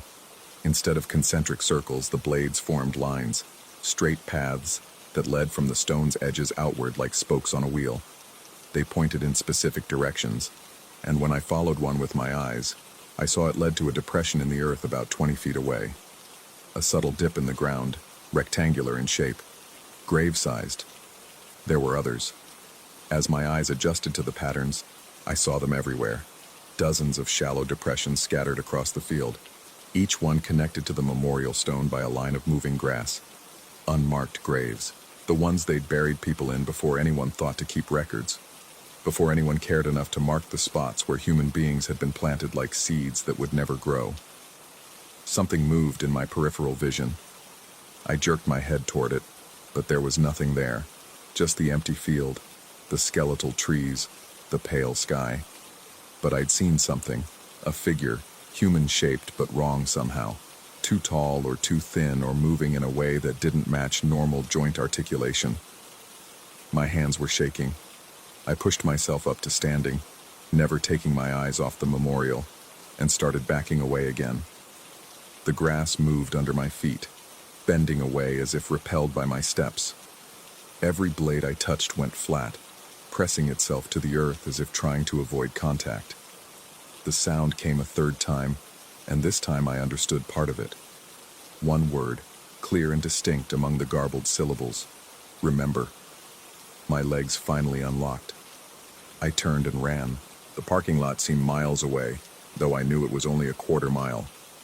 My lungs burned. My legs felt heavy, fighting against air that had grown thick and resistant. Behind me I heard nothing. No footsteps, no pursuit. But the sense of being followed was overwhelming, a pressure against my back like hands about to grab my shoulders. I reached my car and fumbled with the keys, dropping them once before getting the door open. As I slammed it shut and jammed the key into the ignition, I made the mistake of looking back toward the memorial. The man in the brown jacket was standing there again. He was facing the stone, completely still, and even from this distance, I could see the wrongness in his posture, too rigid, too straight, like a mannequin. As I watched, his head began to turn toward me, rotating with smooth, mechanical precision that no neck should allow. I didn't wait to see his face. The engine turned over and I reversed out of the spot with enough force to spray gravel. The drive back to Philadelphia was a blur. I don't remember most of it, just flashes of highway, of checking the rearview mirror obsessively, of the way every shadow seemed to hold human shapes. That was 6 days ago. Since then, I've been hearing the sound in other places. In my apartment at night, threading through my skull while I lie awake. In the grocery store, sliding between my ears while I reach for milk. On the subway platform, cutting through the rumble of approaching trains. It lasts 2 seconds each time. The same wet syllables, the same electrical hiss. Sometimes I catch words. Remember, remember, witness. Yesterday I drove back to Penhurst. I don't know why. Some compulsion I couldn't name, a hook in my brain pulling me back. I told myself I was going to prove it had been nothing, just stress and suggestion and the power of place. The memorial was the same black granite, the same carved names. The field was empty except for one other car in the lot, a brown sedan that looked familiar though I couldn't place why. I walked to the stone, read the names, ran my fingers over the carved letters, feeling the grooves. The sound didn't come. The grass didn't move. Everything was normal, quiet, empty. Just a memorial in an empty field on a gray November afternoon. But here's what I can't explain. What keeps me awake now even though the sound has stopped. When I got back to my car, there was dirt under my fingernails. Dark, loamy soil packed deep beneath each nail. The the kind you'd get from digging, from clawing at earth. My hands were clean when I'd arrived. I'm certain of it. I'd washed them before I left, checked them in the rearview mirror, and in my jacket pocket, I found something that shouldn't be there. A small, smooth stone, polished black granite. On one side, carved in letters so tiny I need a magnifying glass to read them, is a name I don't recognize. Beneath the name is a date. Yesterday's date. I've been trying to convince myself I picked it up without thinking, some fragment from the memorial that had broken off. But memorial stones don't break into pocket-sized pieces, and they don't carve themselves with future dates. Last night I heard the sound again, but this time it didn't travel from ear to ear. This time it came from inside my own throat, syllables I couldn't control forcing their way up and out.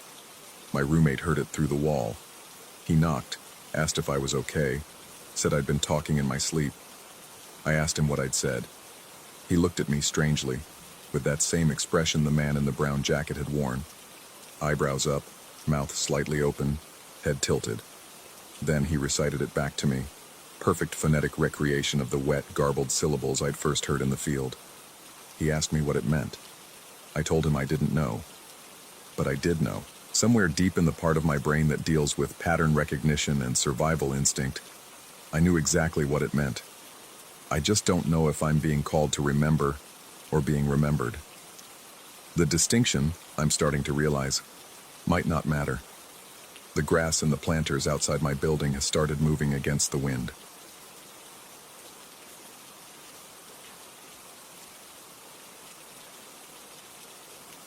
Story 8.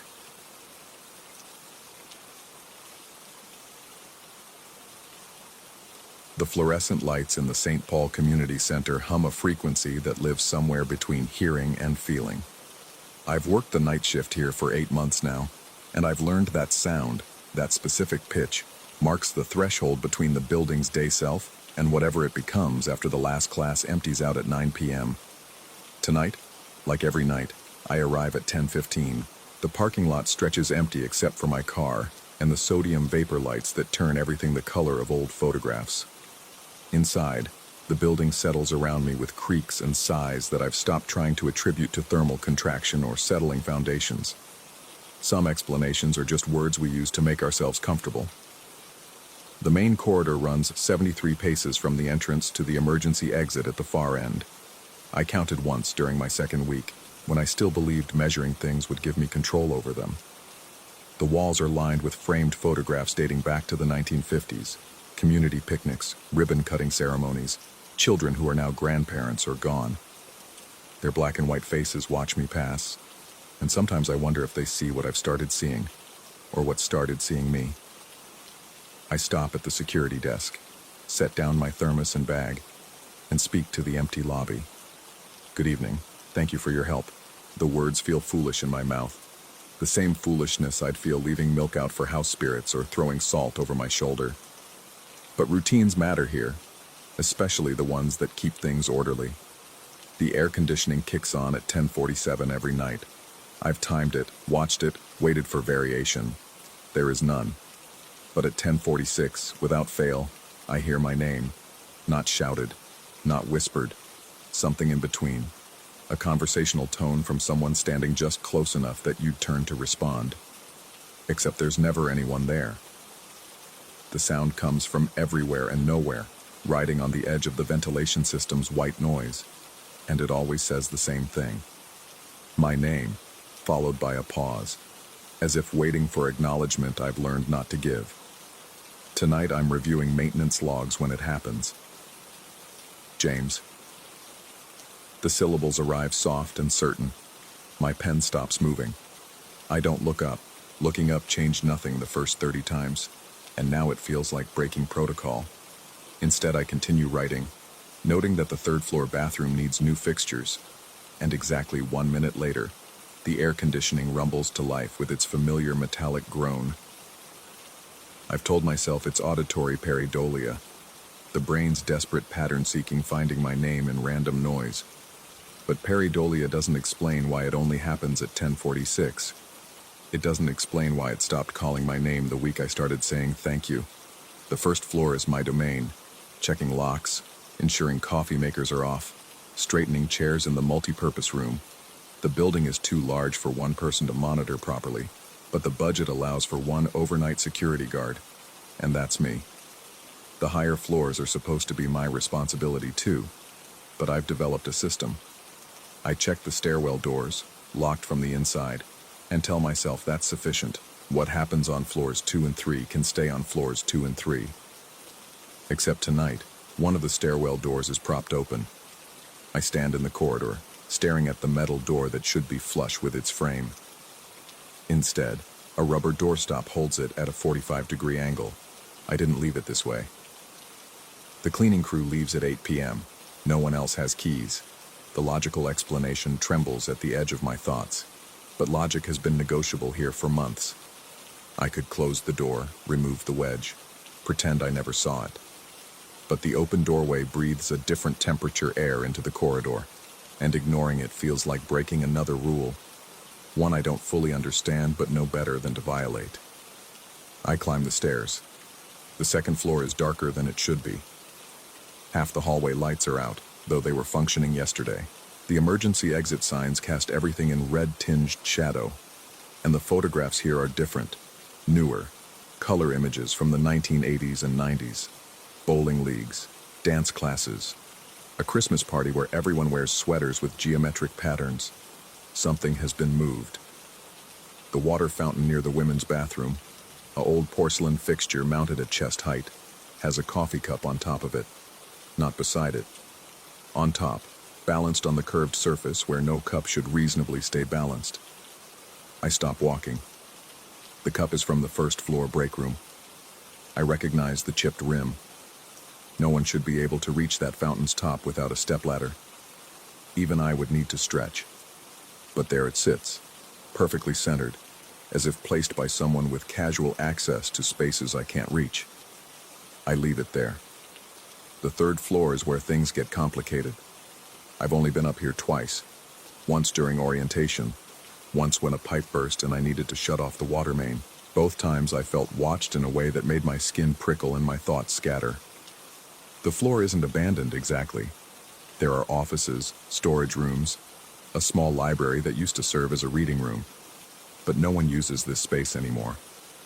When I asked my supervisor why, he just shrugged and said something about budget reallocations.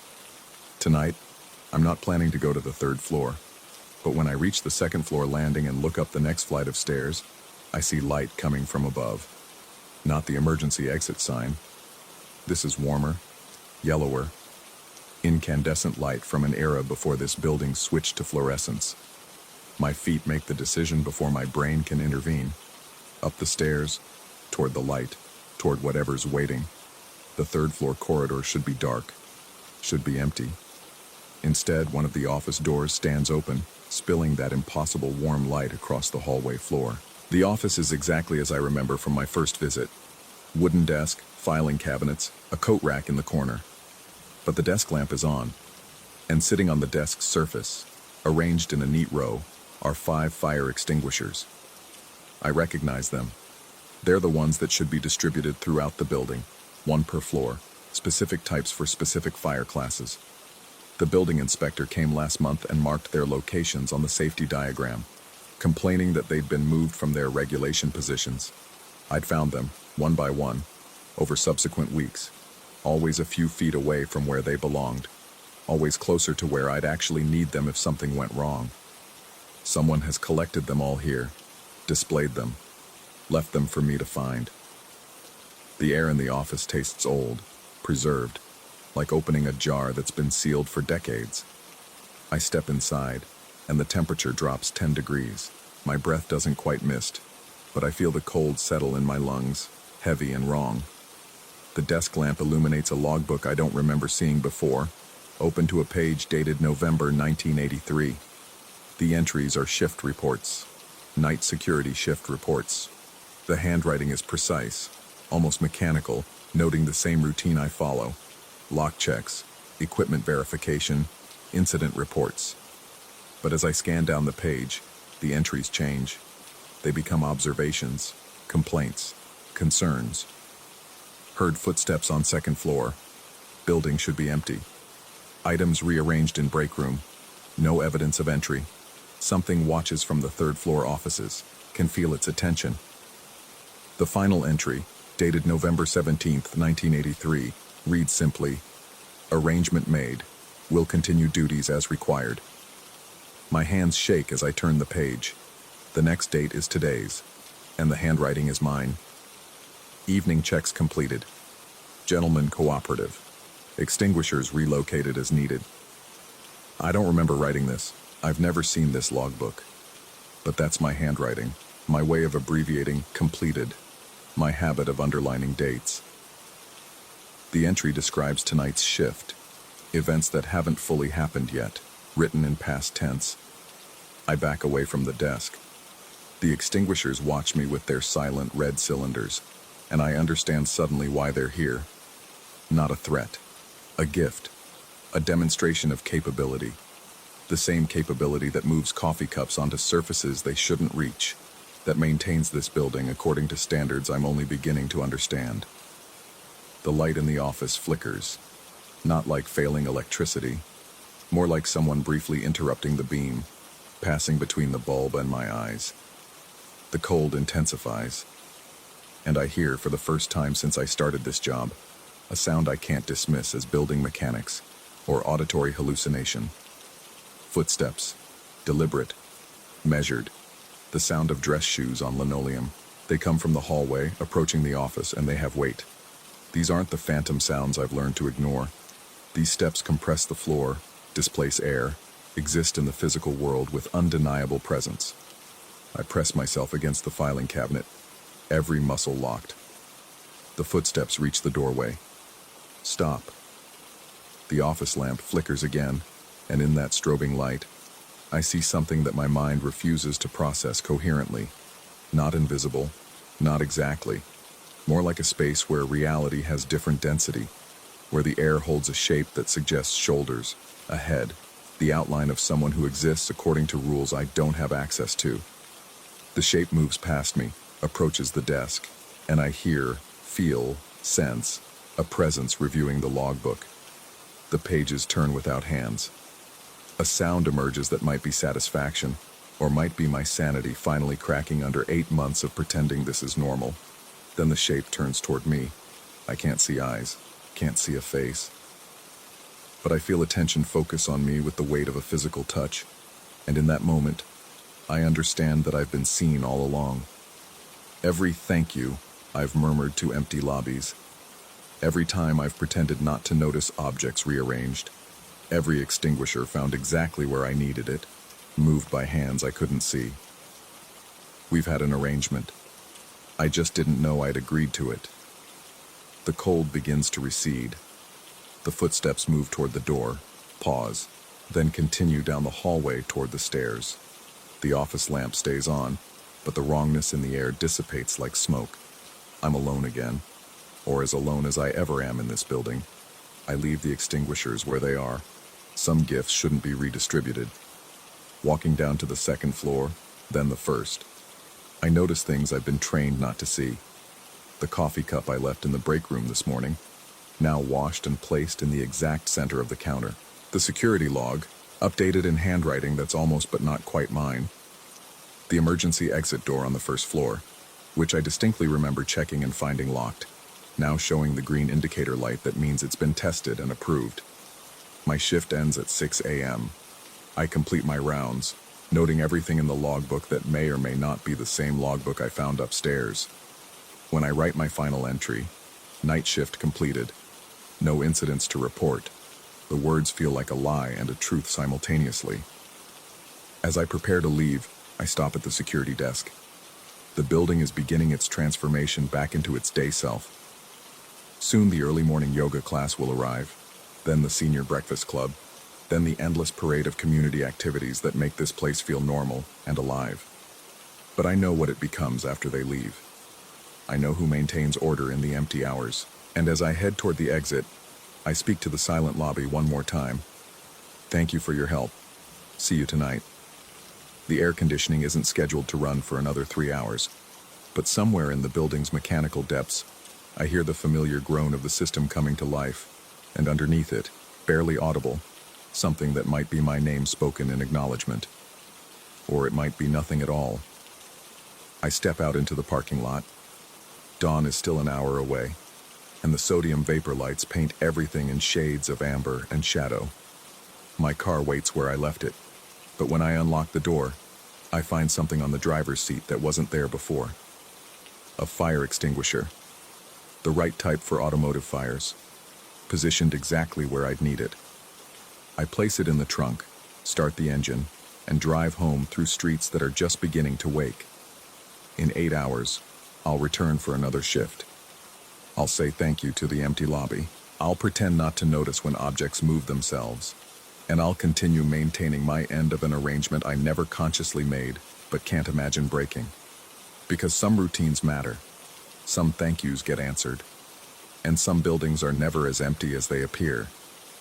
The question I can't answer, the one that follows me home and waits in my bedroom while I try to sleep, is whether I'm helping something that needs help, or whether I'm the one being helped.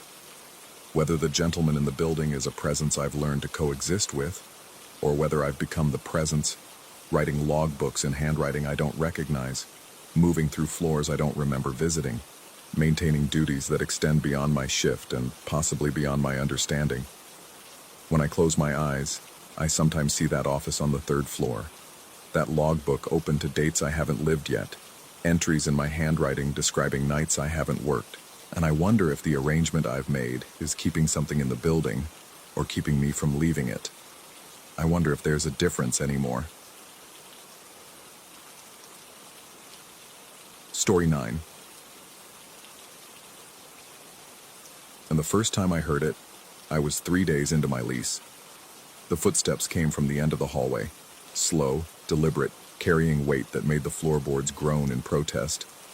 Each step landed with the certainty of someone who belonged there, someone who knew exactly where they were going. I froze on my couch, book forgotten in my lap, listening as they approached. The sound grew closer, louder, until they stopped directly outside my bedroom door. I waited for a knock, for a voice, for anything. The silence that followed pressed against the door like something physical, something that breathed and waited and watched. I counted to 60, then to 60 again, my heart hammering against my ribs. Nothing. When I finally stood and crossed to the door, my hand trembled on the doorknob.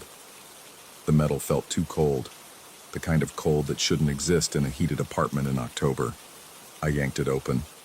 The hallway stretched empty before me, lit by the same flickering bulb that had been there when I moved in. Dust motes drifted in the stale air. The silence now felt normal, ordinary, just the quiet hum of an old building settling into night. I checked the front door, locked, chain latched. I even looked out the peephole at the empty exterior hallway beyond, where nothing moved except the emergency exit sign's slow pulse of red light. That night, I convinced myself I'd imagined it. Old buildings make noise. The woman in 4B probably walked past my door on her way to the stairwell. Simple. Rational. I went to bed and dreamed of footsteps that circled my room in ever-tightening spirals. It happened again, 3 nights later. This time I was brushing my teeth, fluoride foam bitter on my tongue, when the footsteps began. Same measured pace, same weight. Same impossible silence when they reached my bedroom door. I spat into the sink and stood there, toothbrush dripping, watching the bathroom mirror fog with my own panicked breathing. The silence stretched. I turned off the faucet, straining to hear anything. A cough, a shuffle, the rustle of clothing. Nothing. Just that thick, waiting quiet that seemed to absorb all sound into itself. When I emerged from the bathroom, I walked straight to the bedroom door and flung it open immediately, hoping to catch whoever was playing this sick game. The hallway gaped empty, but this time I noticed something. The floorboard directly in front of my door, the one that usually creaked when I stepped on it in the morning, looked different, not in any way I could articulate. The wood grain seemed darker, or maybe just more defined, as if something had pressed into it recently. I knelt down and touched it. The wood felt warm, I began keeping track after that, noting each occurrence in my phone: date, time, duration of the footsteps, length of the silence that followed. The pattern made no sense. Sometimes 3 nights would pass without incident. Other times it happened twice in one day. Once at 3:47 a.m., once at noon while I worked from home. The intervals were random, chaotic, but the footsteps themselves never varied. Same pace, same weight, same stopping point. I mentioned it to the building manager, a weathered man named Oren who always smelled faintly of cigarettes and motor oil. He listened with the patience of someone who'd heard every complaint imaginable, then asked if I wanted him to check the hallway. We walked it together, his keys jangling at his hip, while he pointed out that the apartment at the far end, where the footsteps seemed to originate, had been vacant for 8 months. Before that, an elderly veteran had lived there. Quiet man, kept to himself, died in his sleep. The way Oren said it made my skin prickle. I asked how the man had died exactly. Oren shrugged, said the landlord found him in bed, peaceful as could be. Natural causes. Then he asked if I wanted to see the apartment. Maybe it would ease my mind to see it empty. I declined. Weeks passed, and the footsteps became part of my routine. I learned to anticipate them, though I could never predict them. I stopped opening the door immediately, instead waiting through the silence, counting the seconds. The longest silence lasted 11 minutes and 43 seconds.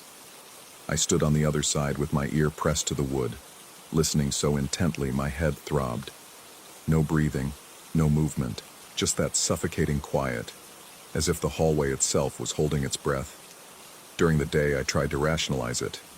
Acoustic anomalies, sound traveling through the building's old pipes and radiators. Someone on another floor whose footsteps echoed down through the structure in ways that seemed to come from my hallway. I researched architectural acoustics, read about how buildings can channel sound in unexpected ways, how the human brain is wired to find patterns and assign meaning where none exists.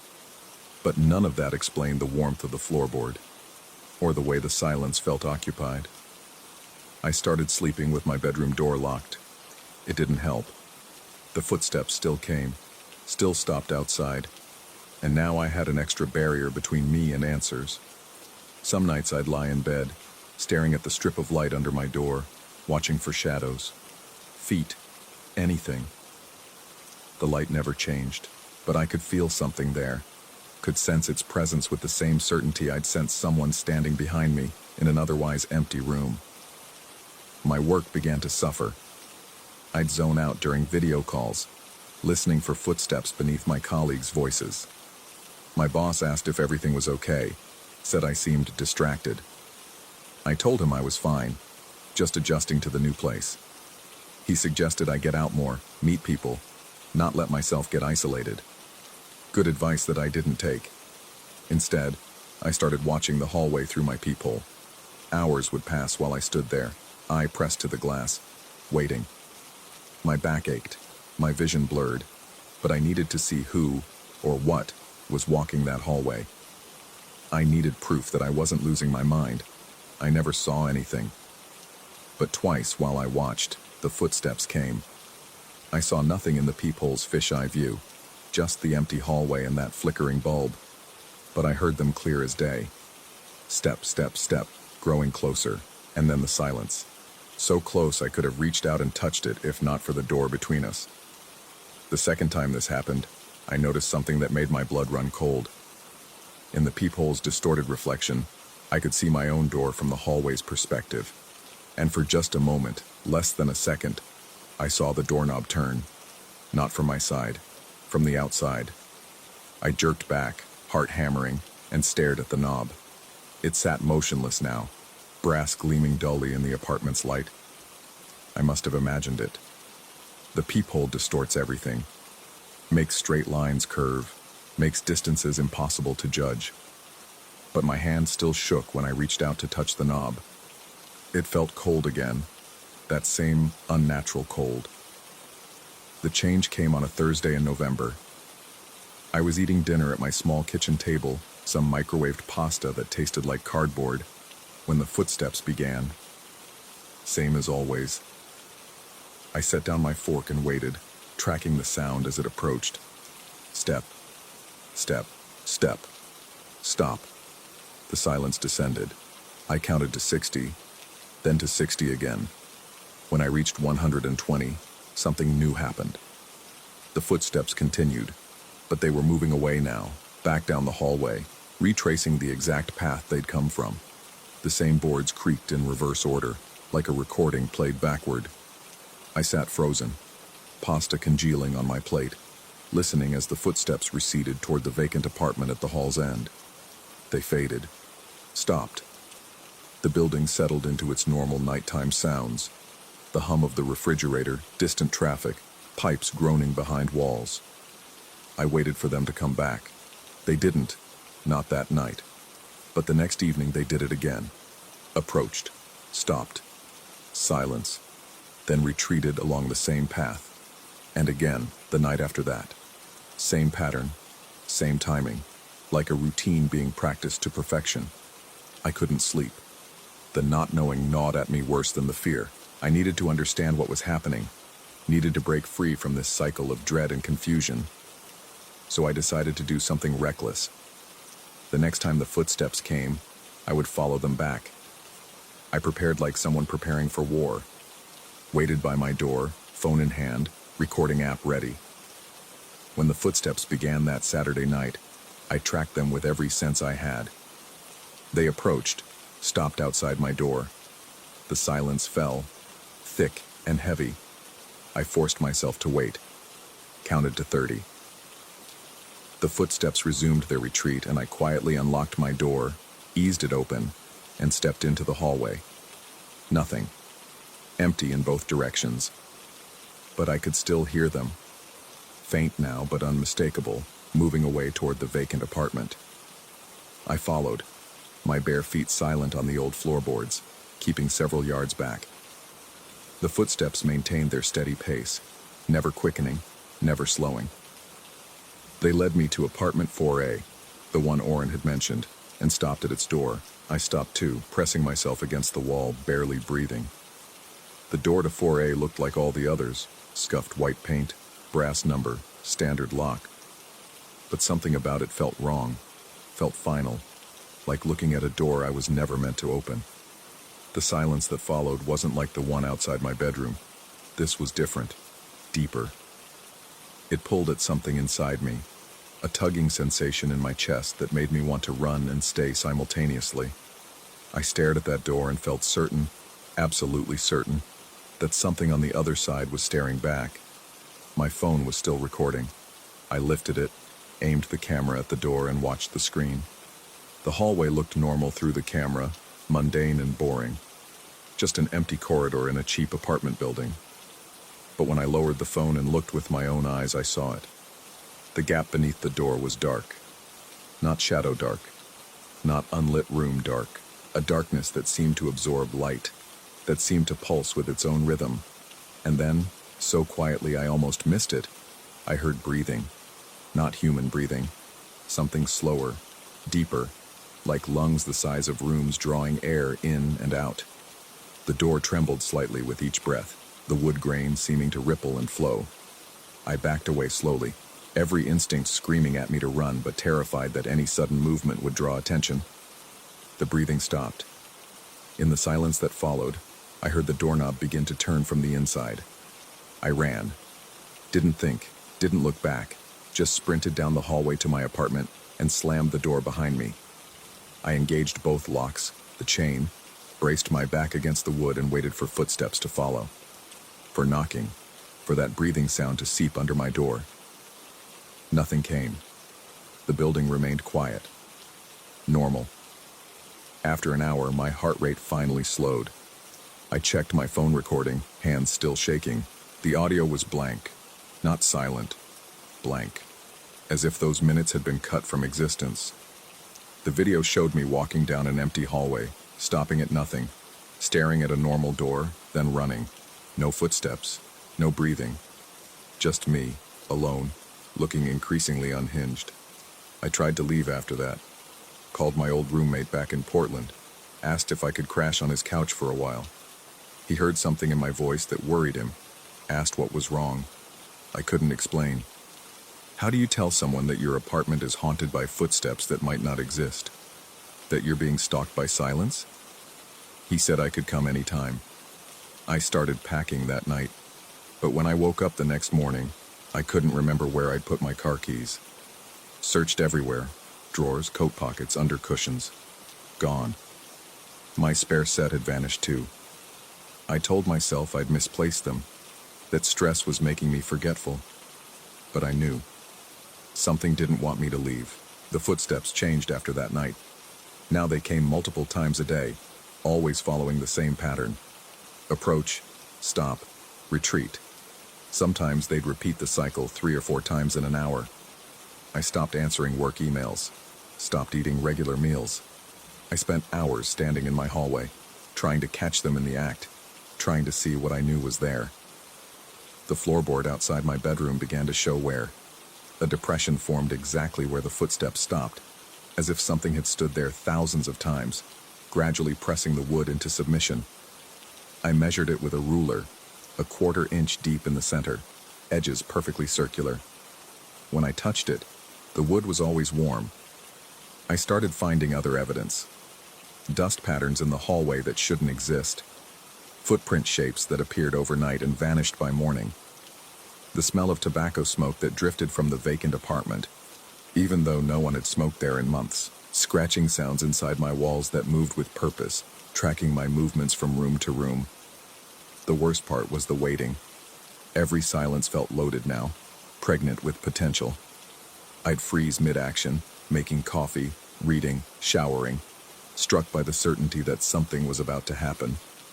The tension wound tighter each day, a spring compressed beyond its limits, ready to snap. My reflection started looking wrong. Not dramatically. I didn't see monsters or ghosts, but in mirrors, in windows, in the black screen of my turned-off television, I'd catch glimpses of myself standing slightly different than I remembered standing, facing the wrong direction, positioned in parts of rooms I hadn't entered. When I'd turn to look, everything would be normal, but the image would linger in my peripheral vision, that other version of me, watching. I called Oren again, demanded he let me into 4A, told him I needed to see it, needed to prove to myself it was empty. He hesitated, said he'd have to check with the landlord, that there were liability issues. I almost grabbed him by his flannel collar and shook him, but managed to keep my composure. He promised to call me back. He never did. It's been 6 weeks since that night in the hallway. The footsteps come constantly now, every few hours, day and night. I've stopped sleeping in my bedroom, instead curling up on the couch where I can see both the front door and the hallway entrance. My boss fired me last week, told me I'd missed too many deadlines, wasn't responding to messages. He was right. I couldn't explain that I was busy documenting a haunting that might only exist in my head. The pattern has evolved. Now, after the footsteps retreat to 4A, I can hear them continue inside that apartment. They pace back and forth, wall to wall, for hours. Sometimes I press my ear to the wall we share and listen to them moving through rooms that mirror my own. Kitchen, bedroom, bathroom, then back to the front door, where the cycle begins again. I tried to leave twice more. Both times I made it as far as the building's front entrance before a wave of vertigo hit me so hard I collapsed. Woke up in my apartment hours later with no memory of how I got back. The door was locked from the inside. The chain latched. Yesterday, I found a note slipped under my door. No envelope, just a piece of aged paper with 2 words written in handwriting I didn't recognize. Come home. I don't know what it means. This is my home. I signed a year-long lease. My furniture is here, my clothes, my whole life. But the note sits on my kitchen counter now, those 2 words growing heavier with each reading. Tonight, the footsteps are different. They're faster, urgent. They approach my bedroom door, and the silence lasts only seconds before they retreat, only to immediately return. Back and forth, like something pacing in agitation or excitement. I'm writing this on my laptop, my last chance to document what's happening before I do what I know I'm going to do. Because the truth is settling over me like a heavy blanket. This was never random. The footsteps were never trying to scare me away. They were trying to lead me somewhere. The floorboard outside my bedroom isn't just worn anymore. It's carved. I got down on my hands and knees this afternoon and traced the grooves with my fingers. Letters, words, a message worn into the wood by thousands of repetitions. You were always here. My keys appeared this morning, sitting on the kitchen counter where I've looked 100 times. I could leave now, get in my car and drive until Boise is a dot in my rearview mirror. But I won't. I know that now. I think I've always known.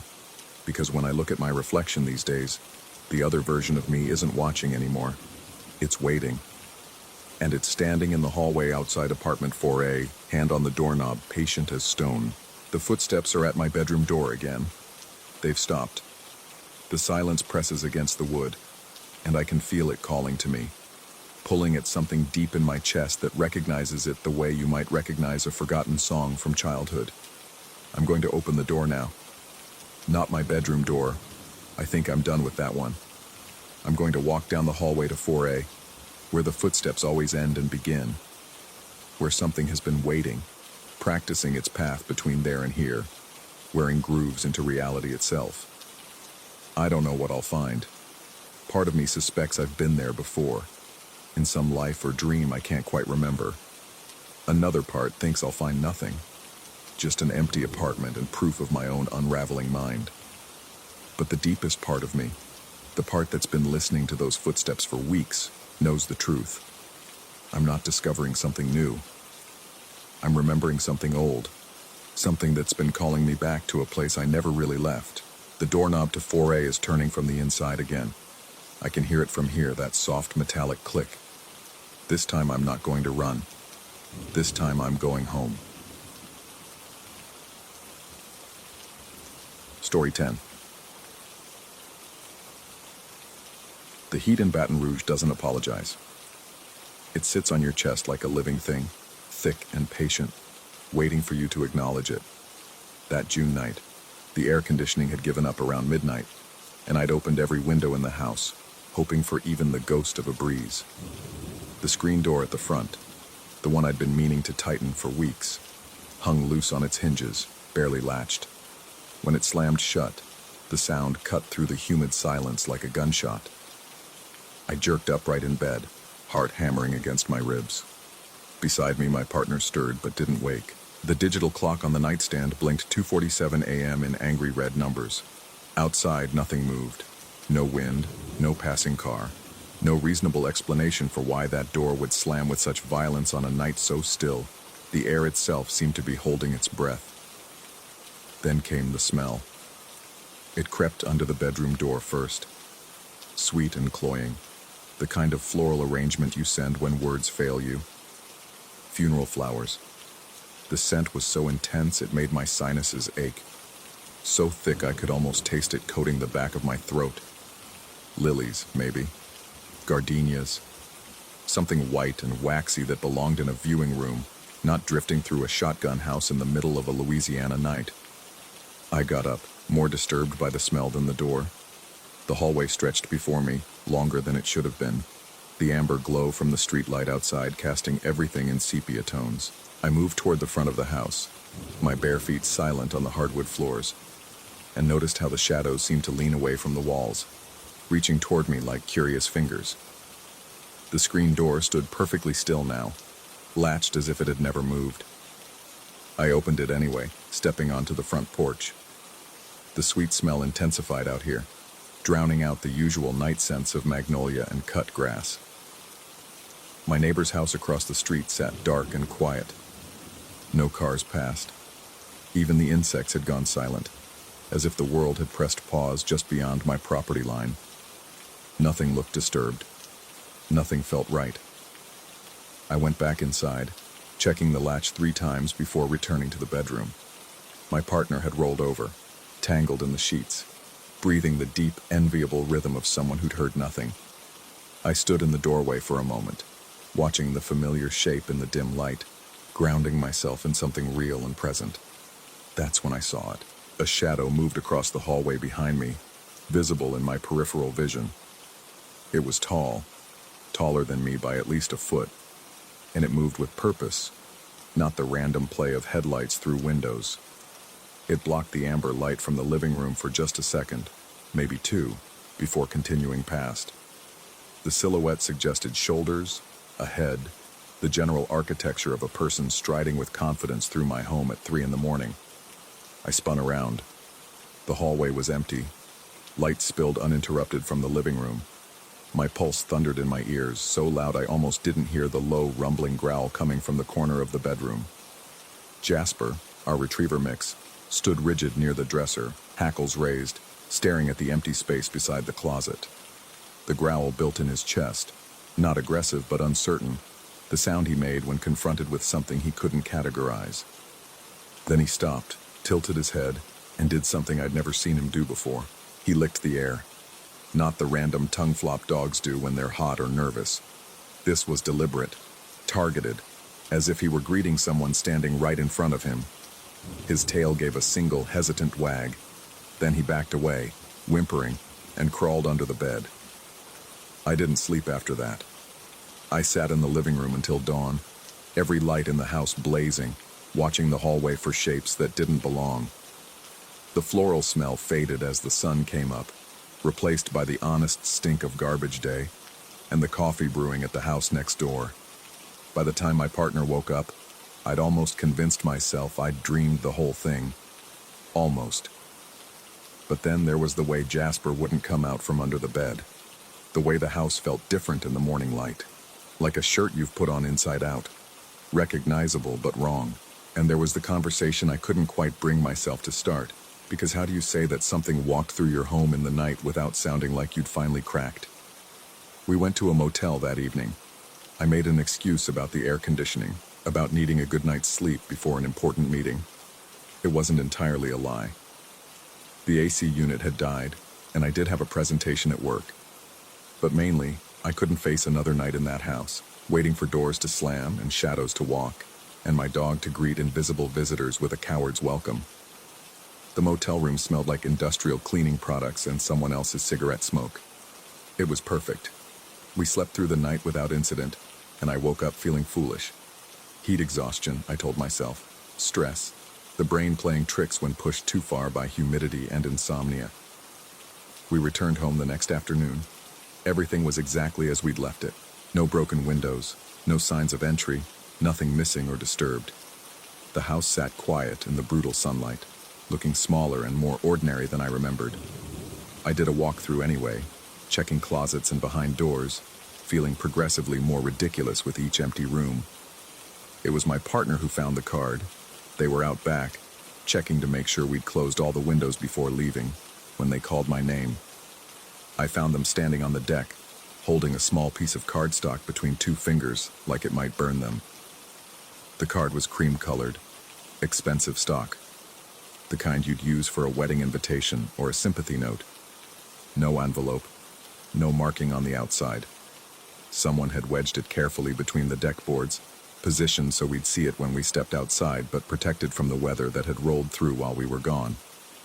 I opened it. Inside, written in careful cursive with what looked like an actual ink pen, was a single word. Until. No signature. No context. Just that one word, hanging in the white space like a threat or a promise or both. My partner wanted to call the police. I said no, though I couldn't articulate why. What would we tell them? Someone left us a greeting card? There's no law against that. No menace in a single word, however unsettling the delivery. But I knew. Standing there on the deck with that card in my hand, the afternoon heat pressing down like a hand on my shoulder, I knew this was connected to the door, the smell, the shadow, the dog's strange greeting. These weren't separate incidents. They were movements in a conversation I'd only just realized I was having. The question was, with whom? That night I couldn't bring myself to sleep in the bedroom. I sat up on the couch instead, telling my partner I wanted to catch up on some reading. They didn't argue, but I caught them watching me with concern before they closed the bedroom door. Jasper, for his part, refused to leave my side. He pressed against my legs as I read, trembling occasionally, his eyes fixed on the hallway. Around midnight, I heard the first footstep. It came from the back of the house, from the direction of our bedroom. A soft, deliberate pressure on the floorboards, the kind of sound a person makes when they're trying to be quiet, but the old house betrays them anyway. I held my breath, straining to hear over the hammer of my own pulse. Another step. Closer. I wanted to call out, to wake my partner, to make some noise that would shatter whatever was building in the darkness. But my throat had closed up, and something primal in my hindbrain whispered that making noise would be worse, would acknowledge something better left unacknowledged. The footsteps continued. Slow, measured, moving from the bedroom toward the living room. Toward me. I counted them without meaning to. 5, 6, 7. Each one impossibly loud in the thick silence. Then they stopped. I stared at the archway that separated the living room from the hallway, every muscle locked, waiting for something to step into view. The darkness there seemed denser than it should be, textured somehow, like I was looking at fabric instead of empty air. The sweet smell returned, rolling through the house in a wave. Jasper bolted. He scrambled off the couch and ran to the front door, clawing at it, whining high and desperate. The sound finally broke my paralysis. I stood up, grabbed my keys and phone, and let him out. He took off across the yard, not stopping until he reached the streetlight at the corner. I should have followed him.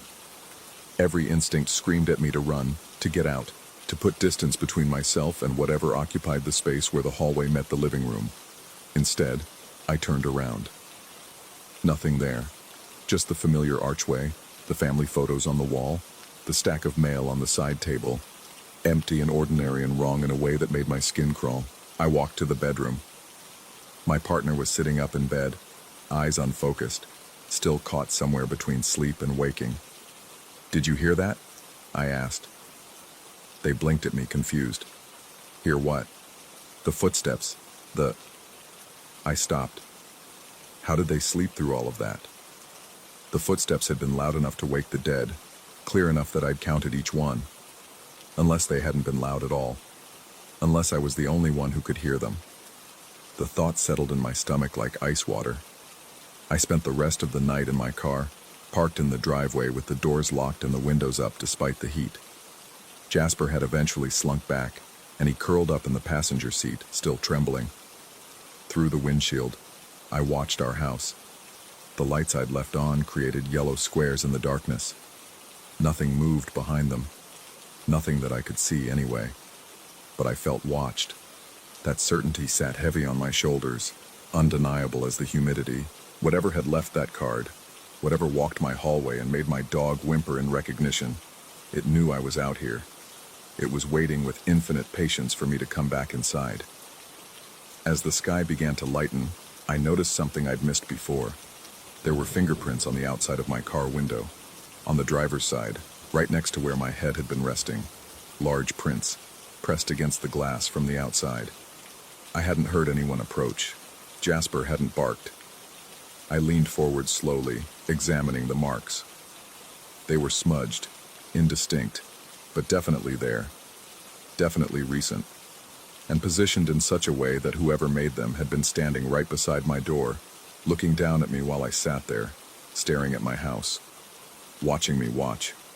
The sun came up red and angry, burning off the night's mysteries without offering any answers. I went inside, showered, made coffee, went through all the motions of a normal morning while my partner got ready for work. We didn't talk about the night before. What was there to say? But as they kissed me goodbye at the door, they paused. "You smell like flowers," they said, wrinkling their nose. "Too sweet, like a..." They didn't finish the sentence. Didn't need to. I stood at the window and watched them drive away, and I thought about the card wedged between the deck boards, until... Not goodbye. Not a warning. A promise of return. And I realized, with a clarity that made my hands shake, that whatever this was, hallucination, haunting, breakdown, it wasn't finished with me. Maybe it had been here all along, living in the spaces between the walls, walking the hallway while I slept. Maybe I'd only just learned to see it. Or maybe I'd been seeing it all along and only now stopped pretending I hadn't. The screen door moved in a breeze that didn't exist, opening just an inch before settling back against the frame. From somewhere in the house, I heard what might have been a footstep or might have been the old wood settling. I didn't go to check. I stood at that window, breathing in the scent of funeral flowers that now seemed to rise from my own skin, and I waited for whatever comes after until... Story 11. The house in Denver breathes when I don't. I discovered this 3 weeks after moving in, standing motionless in the kitchen at 2:47 a.m., holding my breath to better hear the footsteps overhead. In that silence, my lungs burning, my heartbeat thundering in my ears, I felt it. A subtle expansion of the walls, a gentle creaking of floorboards in rhythm, as though the entire structure inhaled while I could not. When I finally gasped for air, the house seemed to exhale with me. I tell myself these are the sounds of an old building settling. The realtor mentioned it was built in 1923, and century-old homes have their quirks. But quirks don't explain the pattern. Quirks don't explain the deliberate quality of what happens here. When I'm downstairs, I hear them above. Footfalls crossing from the bedroom to the hallway, then back again. Always the same route. The rhythm is too regular, too measured to be the random groaning of old wood. I've memorized it now. 7 steps toward the hallway, a pause of exactly 4 seconds, then 7 steps back. When I climb the stairs to investigate, the sounds migrate below me. I'll stand in the upstairs hallway, barely breathing, and hear that same 7-step pattern directly beneath my feet, as though someone is pacing the first floor hallway in perfect synchronization with my position. The house is always 1 floor ahead of me, or 1 floor behind. I can't decide which is worse.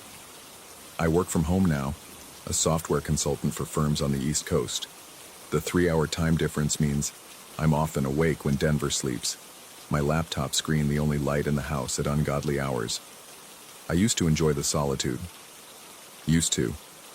Last Tuesday, I returned from a 4-day trip to Phoenix. I'd been meticulous before leaving. Every window locked, every door checked twice, the thermostat set to 62 degrees. I have a system. Obsessive maybe, but necessary. I photograph each window with my phone, showing the lock engaged, then take a second photo of the entire room for context. I do the same with the doors. My camera roll is full of these redundant images, time-stamped and geotagged. When I came home, the window in the spare bedroom was open, not wide open, just unlatched, resting against the frame, a 2-inch gap letting in the October cold. I checked my photos. The window had been locked. The image showed it clearly. The brass latch turned horizontal, secured. Yet there it was, open. The white curtain drifting in the breeze like a beckoning hand. I checked the photos from previous trips. 3 other instances. The bathroom window after my weekend in Santa Fe. The living room window after 2 nights in Boulder. Each time, open. Each time, impossible. The attic access haunts me more than it should. It's in my bedroom closet. A simple pull-down hatch with a folding ladder. The first time I opened it, the ladder's hinges shrieked so loudly I was certain the neighbors heard. Every step groaned. Any movement up there would be impossible to hide. The sound would reverberate through the entire house. I went up once, just once, during my first week here. The attic was exactly what you'd expect. Dusty boxes left by previous owners, ancient insulation, bare bulbs on pull chains. Nothing remarkable, nothing frightening. But sometimes late at night, I hear sounds from above my bedroom. Not the footsteps, those are different, those migrate. These are smaller sounds, a scraping, the whisper of cardboard sliding across wood, the creak of someone shifting their weight. I've stood in my closet at 3 a.m., staring up at that hatch, knowing that if someone were up there, if something were up there, the ladder would have announced its descent. Those hinges don't lie, they can't be silent. And yet the sounds continue. Scrape, slide, creak. I haven't gone back up. I tell myself it's because there's nothing to see. But the truth sits heavier. I'm afraid of what I might find. Or worse, what might find me. The paper seals were my attempt at sanity. I bought a package of tamper-evident security tape from a locksmith supply store, the kind that tears if you try to remove it, leaving obvious evidence of tampering. I cut strips and placed them across every window in the house, photographing each one. If the windows opened, the seals would break. Simple, empirical, something I could measure. 2 nights later, I found the first one. The kitchen window seal was cut. Not torn, cut. Sliced cleanly down the middle with something sharp enough to leave the 2 halves hanging, still adhered to the glass and frame, but separated by a hairline gap. The edges were too clean, too precise. I held my phone's flashlight to the cut and saw no fraying, no tearing. It looked like someone had taken a razor blade and drawn it down the center in one smooth motion. The second one appeared 3 days after that. Bathroom window, same result. Surgical precision. The 2 halves dangled like a torn veil, perfectly aligned, mocking my efforts at documentation. I replaced them. They were cut again. I installed them on the inside and outside of the windows, double sealed. Both layers were severed, inside and outside. The cuts aligned so perfectly they seemed to have been done simultaneously. I stopped replacing them after that. My brother called last week. He's in California, managing a restaurant in San Diego, and we don't talk often. He wanted to know how I was settling into the new place. I found myself editing as I spoke, carefully curating what I shared. The house is great. Quiet neighborhood. Good bones. All true statements, technically. I didn't mention the footsteps. Didn't mention the windows. Didn't mention that I've started sleeping with my bedroom door locked from the inside, or that I've taken to leaving lights on in rooms I'm not occupying, or that I've begun talking to myself just to fill the silence with a voice I recognize as human. He asked if I was eating well, sleeping enough. I lied about both. The pattern changed last night. I was in the living room, laptop open, half watching a film while pretending to work on a project proposal. The footsteps began overhead. 7 steps, pause, 7 steps back. Routine, expected. I'd learned to tune them out, the way you learn to ignore traffic noise or a ticking clock. Then they stopped. Complete silence. The house seemed to hold its breath again, and this time I held mine with it. Seconds passed. 10, 20, 30. My hands hovered over the keyboard, fingers frozen mid-sentence. The silence was worse than the sounds. In the silence, possibilities multiplied. In the silence, anything could be happening. Then I heard it. A single footstep on the stairs. Not upstairs, not downstairs. On the staircase itself. One deliberate step, descending. The 3rd stair from the top. I know its particular creak, have memorized the acoustic signature of every board in this house. Another step. 4th from the top. Then the 5th. I couldn't move. My body understood something my mind refused to accept. Whatever was descending those stairs was coming toward me, and this time it wasn't staying 1 floor away. This time, the pattern was breaking. The footsteps stopped on the landing. I could see the staircase from where I sat, just the bottom few steps in the corner where they turned. Empty, silent, but I felt observed, the way you feel a gaze on the back of your neck, the way prey animals sense a predator they cannot see. I don't know how long I sat there. Minutes, maybe. Or hours. Time felt negotiable. Eventually, I forced myself to stand, to walk to the stairs, to look up into the darkened 2nd floor. Nothing. No one. The hallway stretched empty, doors closed exactly as I'd left them. But when I returned to the living room, my laptop screen was closed. I'd left it open. I know I'd left it open. The film had been paused at 47:32. Now the screen was black, the laptop folded shut, sitting in the exact center of the coffee table as though placed there with care. I've started researching the house's history. Public records, archived newspapers, county assessor's office. The information is fragmented, full of gaps. The house has changed hands 17 times since 1923. An unusually high turnover for a residential property. Average tenure, 4 years. Some owners stayed only months. I found an obituary from 1967 for a woman who lived here. Died of natural causes, the brief text said. No details. No age given. 3 years later, the house sold again. In 1982, a couple purchased it, and divorce proceedings appeared in the public records 11 months after. In 1995, a single owner bought it and sold it 16 months later at a loss. The pattern repeats. People don't stay. They arrive, they leave, the house remains. I found one interesting detail. In 1956, the city building inspector noted in a report that the house's acoustic properties are unusual. The inspector had been called because neighbors complained about noises. The report concluded that the sounds were likely attributable to the structure's age and the acoustic resonance of the hardwood construction. Case closed. Noises explained. Everyone satisfied. But I notice what the report doesn't say. It doesn't describe the noises. It doesn't quote the neighbor's complaints. It doesn't explain what the inspector actually heard when he visited. Tonight, I'm sitting in my car in the driveway. It's 11:43 p.m. I've been here for 2 hours, engine off, watching the house through the windshield. All the lights are on, every room, every floor. I left them that way deliberately. If something moves inside, if shadows shift, I'll see it. Nothing has moved. But as I sit here, cold seeping through the car doors, breath fogging the windows, I realize something that makes my stomach clench. I never actually see the footsteps happen. I hear them, always hear them, but I've never witnessed the movement itself. When I'm downstairs and the steps sound above, I run up the stairs. When I'm upstairs and they migrate below, I descend. But I never catch the transition. It's always just finished happening, always just relocated, always staying precisely out of sight.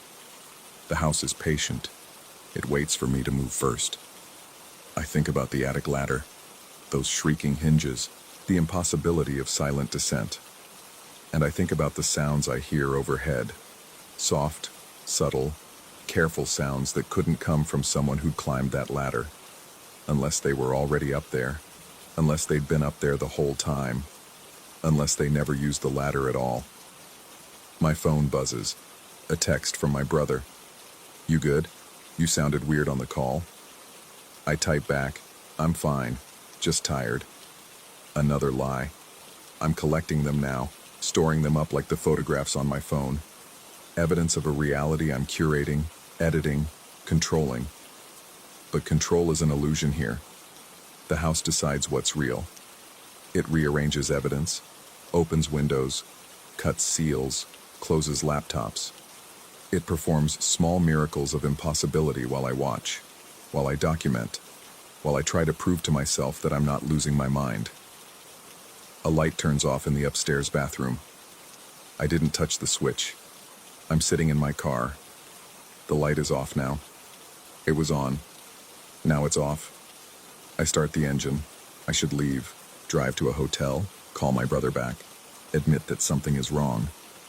But where would I go? What would I say? That my house opens its own windows? That it plays hide and seek with sounds? That I feel watched by the walls, by the floors, by the air itself? They'd suggest stress, lack of sleep, maybe therapy. All reasonable recommendations, all probably correct, because the alternative means accepting that this house is aware, that it watches and waits and plays games with its occupants, that it's been doing this for 100 years and I'm just the latest player. The bathroom light turns back on. I put the car in drive, but my foot doesn't press the accelerator. Instead, I watch. The light stays on for exactly 4 seconds. I count, then turns off again. 4 seconds, the same duration as the pause in the footsteps. 7 steps, pause for 4, 7 steps back. The house is signaling me, or taunting me, or teaching me its rhythm. I turn off the engine. My hand reaches for the door handle. Some part of me, the part that still believes in rational explanations, in electrical faults and coincidence, wants to go inside and check the bathroom light switch, to find the loose wire, the faulty connection, the mundane explanation. But another part of me, growing louder each day, knows what I'll find. Nothing wrong. Nothing broken. Just a light that turns itself on and off. Just windows that open themselves. Just seals that slice themselves. Just footsteps that follow me through floors. Just sounds from an empty attic. Just a house that breathes. The bathroom light flickers. Once, twice, 3 times. Then steady again. I get out of the car. The October air is sharp, carrying the scent of fallen leaves and distant wood smoke. The house stands before me, lit up like a monument, every window glowing. It looks warm, inviting, safe. I walk toward the front door, keys in hand, and as I reach for the lock, I hear it. That 7-step pattern coming from inside. Not upstairs, not downstairs, somewhere in between, somewhere in the walls themselves, as though the house is walking toward me while standing perfectly still. The door is already unlocked. I know I locked it. I always lock it. It swings open before I can turn the key. I stand on the threshold, staring into my own hallway, my own home, my own carefully documented and photographed space. Everything looks exactly as I left it. Everything is perfectly in place. Hello? My voice sounds small, swallowed by the house's volume. No answer. Of course no answer. There's never an answer. There's only the waiting, the watching, the sense that something is always about to happen but never quite does. I step inside. The door closes behind me, not slammed, just a gentle click of the latch catching. I don't remember touching it. Maybe I did. Maybe the wind did. Maybe the house did. Overhead, the footsteps begin again. 7 steps. Pause. 7 steps back. I head toward the stairs, toward the sound, toward whatever is or isn't there. Because this is what I do now. This is what the house has trained me to do. I follow. I investigate. I document. I photograph. I seal windows and watch them open. I lock doors and find them unlocked. I chase sounds that stay 1 floor ahead of me, always ahead, always waiting. As I climb, I feel it again. That breathing sensation, that expansion and contraction. The house inhales as my foot touches the 3rd stair, the one that creaks, the one that announced those descending footsteps last night. And in that moment, ascending through my own home with all the lights blazing, I understand what the house has been trying to tell me all along. I'm not chasing anything. Nothing is 1 floor ahead of me. I'm the one being followed. The footsteps are below me now, climbing the stairs I just climbed, matching my pace exactly. 7 steps. I count them as they sound, each one on a stair I've just left. Pause for 4 seconds. I'm frozen now, halfway up, hand gripping the railing.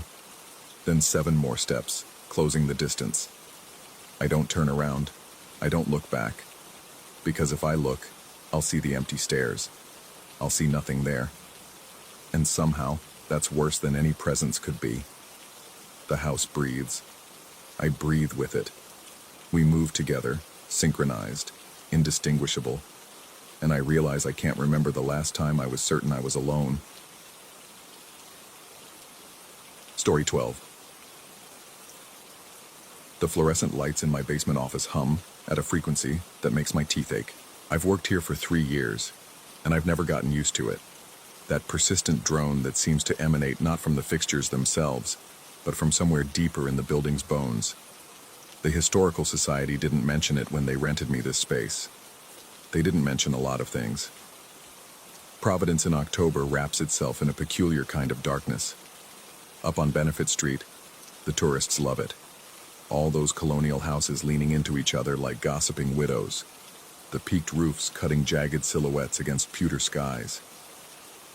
Down here, in the basement of the Thaddeus Building, built in 1847 according to the brass plaque by the entrance, the darkness is something else entirely. It's older, more patient. My office sits 3 steps below street level, with windows that offer a generous view of passing ankles and the wrought iron fence separating the building from the St. Erasmus Cemetery next door. The graves there date back to 1823, though the locals will tell you people were buried on that ground long before any official records began. Sometimes, late in the afternoon when the sun angles just right, I can see the shadows of the headstones stretching across my floor like reaching fingers. I tell myself it doesn't bother me. I tell myself a lot of things. It happened on a Tuesday. I remember because Tuesdays are when I process the quarterly filings, and I'd been working late, the only occupied office in the building after 6. The heating system had been acting up. The whole place felt like a meat locker, so I'd kept my coat on, fingers stiff as I typed. The building settles constantly, groaning and creaking with age, but that night the sound seemed more deliberate, rhythmic, almost like footsteps on the floor above. Though I knew the building was empty, I'd gotten up to stretch, to shake off the cold that had been seeping into my joints, when I noticed the temperature had dropped even further. My breath came out in visible puffs. The fluorescent hum had changed pitch, now almost a whine, and in that altered acoustic space, I heard something else. A soft, wet sound, like fabric dragging across damp stone. The sound came from the hallway. I should have stayed in my office. Should have locked the door and called someone, anyone. But curiosity is a terrible thing, and the rational part of my brain, the part that went to graduate school and paid taxes and believed in explicable phenomena, insisted there had to be a mundane explanation. A leak, perhaps. A draft moving something through the corridor. The hallway was darker than it should have been. 2 of the overhead lights had gone out, leaving pools of shadow between the remaining fixtures. The wet dragging sound had stopped, but the cold remained, pressing against my skin like something physical, like a tension. That's when I saw it. 3 yards down the hall, near the emergency exit that led to the cemetery side of the building, a column of mist rose from nothing. It emerged from the concrete floor itself, swirling upward in a tight spiral, denser than any fog I'd ever seen. The fluorescent lights above caught in it, refracting into colors that had no business existing, shades of gray that hurt to look at, shadows with weight and substance. For perhaps 3 seconds the mist held a shape. Not clearly, nothing so definite as that, but the suggestion of shoulders, of a head tilted at an angle that spoke of curiosity or confusion, of a hand, fingers spread, reaching toward me or perhaps past me, toward something I couldn't see. Then it collapsed, simply fell apart, the mist dissipating so completely that I wondered if I'd imagined it. No smell, no residue, just the hallway, dark and cold, and the sound of my own breathing harsh in my ears. I stood there for I don't know how long, waiting for my heartbeat to slow, for some rational explanation to present itself. When none came, I returned to my office, gathered my things, and left. I didn't run. I maintained that dignity, at least. But I didn't look back either. The problem started the next day. Small things at first. My computer froze during an important client call, then refused to restart for 20 minutes. An email I'd carefully crafted, triple-checked before sending, arrived at its destination without the crucial attachment I knew I'd included. The coffee maker in the break room, which had worked perfectly for months, suddenly produced nothing but lukewarm brown water that smelled faintly of rust. I could rationalize each incident individually. Technology fails, people make mistakes, coffee makers break, but taken together, especially after what I'd seen in the hallway, the cascade of small disasters took on a different quality, a purposeful quality. By Thursday, the problems had escalated. A meeting I'd confirmed 3 times was suddenly not on anyone's calendar but mine. A proposal I'd spent weeks perfecting somehow printed with pages out of order, crucial data tables replaced by blank sheets. My phone began buzzing with phantom notifications. When I checked, there was nothing there, but I could feel the vibration in my pocket, insistent and impossible to ignore. And the cold. God, the cold. My office temperature, according to the digital thermostat, held steady at 68 degrees, but my hands told a different story. I wore fingerless gloves to type, wrapped myself in layers, kept a space heater running constantly. Nothing helped. The cold came from inside, from somewhere beneath the skin, settling into my bones like infection. Friday afternoon, I found myself standing in the hallway again. Same spot, same emergency exit visible in the distance. I don't remember deciding to come here. One moment I was at my desk. The next I was in the corridor, drawn by some impulse I couldn't name. The air felt expectant, waiting. I heard myself speak, the words emerging without conscious thought. I'm giving it back. The time. Whatever I saw, whatever I took by seeing it, I'm giving it back. The silence that followed felt alive, watching, considering. I returned to my office and worked until 7, forcing myself to focus on spreadsheets and correspondence, on the mundane details of my mundane job. When I left that night, the cascade of problems seemed to have stopped. My computer ran smoothly, my emails sent with all attachments intact. The world returned to its normal, explicable state. Almost. The temperature in my office never recovered. Even now, weeks later, it sits 2 degrees colder than anywhere else in the building. I've had maintenance check the heating vents 3 times. They find nothing wrong. The thermostat insists everything is fine. But I sit here in my coat and gloves, watching the shadows of gravestones creep across my floor, and I know better. I know something happened in that hallway. Something saw me, or I saw it. And that exchange, that moment of mutual recognition, created a debt I'm still paying. The worst part isn't the cold. It's the feeling that comes with it, especially in the late afternoons when the building is quiet and the light is failing. The sensation of being watched, not malevolently, but with intense curiosity, the way a child might study an insect under glass. The certainty that if I turned around fast enough, I'd see something standing behind me. Something that has learned the exact rhythm of my breathing, the precise temperature of my skin. I've started noticing other things. The way sounds seem to bend around my office door, arriving delayed or not at all. How my shadow sometimes falls at the wrong angle, stretching toward the cemetery when the light source is behind me.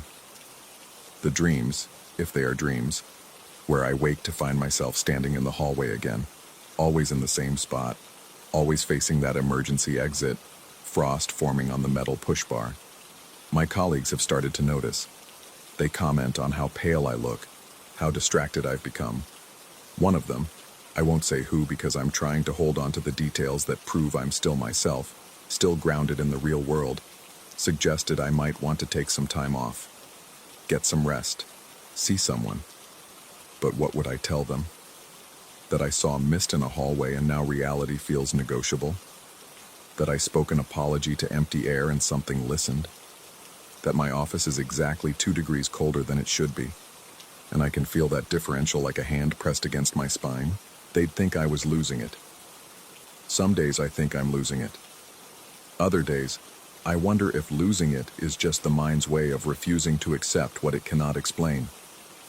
If sanity is simply the comfortable delusion that the world follows rules we understand, and once you've seen those rules suspended, once you've watched mist take shape and felt the weight of something's attention settle on you like snow, you can never quite believe in the delusion again. I've researched the building's history, though I'm not sure what I'm looking for. The Thaddeus building was constructed in 1847, yes, but the land has a longer story. Before the building, there was a boarding house that burned in 1843. Killing no one but leaving the owner, a man named Ephraim Thaddeus, with debts he couldn't pay.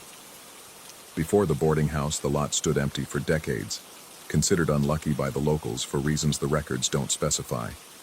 The cemetery next door is even older. St. Erasmus was established officially in 1823, but the earliest legible headstone dates to 1819, and ground-penetrating radar has revealed anomalies suggesting burials that predate any written record. The Historical Society's files mention complications with the original cemetery construction, bodies that wouldn't stay where they were put, graves that seemed to multiply overnight, workers who refused to continue their jobs without explanation. None of this proves anything. Old buildings and old cemeteries accumulate strange stories the way they accumulate dust. It's expected, even charming, in a city like Providence where Lovecraft once walked the same streets. But knowing the stories doesn't make the cold less real, doesn't make the watching feeling fade. Yesterday I worked until 8. The building was empty, the streets outside quiet except for the occasional car passing on Benefit Street. I'd almost finished a complex filing, the kind of detailed work that requires complete focus, when my computer screen flickered. Just once, but in that flicker, I saw something reflected that wasn't in the room with me. A figure, standing just behind my chair. Indistinct, more suggestion than form, but unmistakably there in that fraction of a second before the screen stabilized. I didn't turn around. I've learned that much. Looking directly at it, at them, at whatever this is, only makes it worse. Acknowledging it gives it substance, reality, power. So I sat very still, staring at my screen, watching the cursor blink, counting my heartbeats until the presence behind me faded back into the general coldness of the room. When I finally did turn, there was nothing. Of course there was nothing. Just my office, my desk, my coat hanging on the back of the door. Everything exactly as it should be. Except for the frost. A thin layer of ice had formed on the window, the one that looks out at ankle level onto the cemetery fence. In the frost, before it began to melt in the room's inadequate heat, I could see patterns. Not random crystalline structures, but deliberate shapes. Letters, maybe, or symbols I didn't recognize. They lasted perhaps 10 seconds before dissolving, leaving only water streaks on the glass. I took a photo, but it didn't capture anything useful. Just a blurry window with some moisture on it. The kind of image that would make someone suggest I need sleep, or therapy, or both. Maybe they'd be right. Maybe this is all stress, isolation, the particular kind of madness that comes from spending too many hours alone in a basement office next to a cemetery in a city known for its ghosts.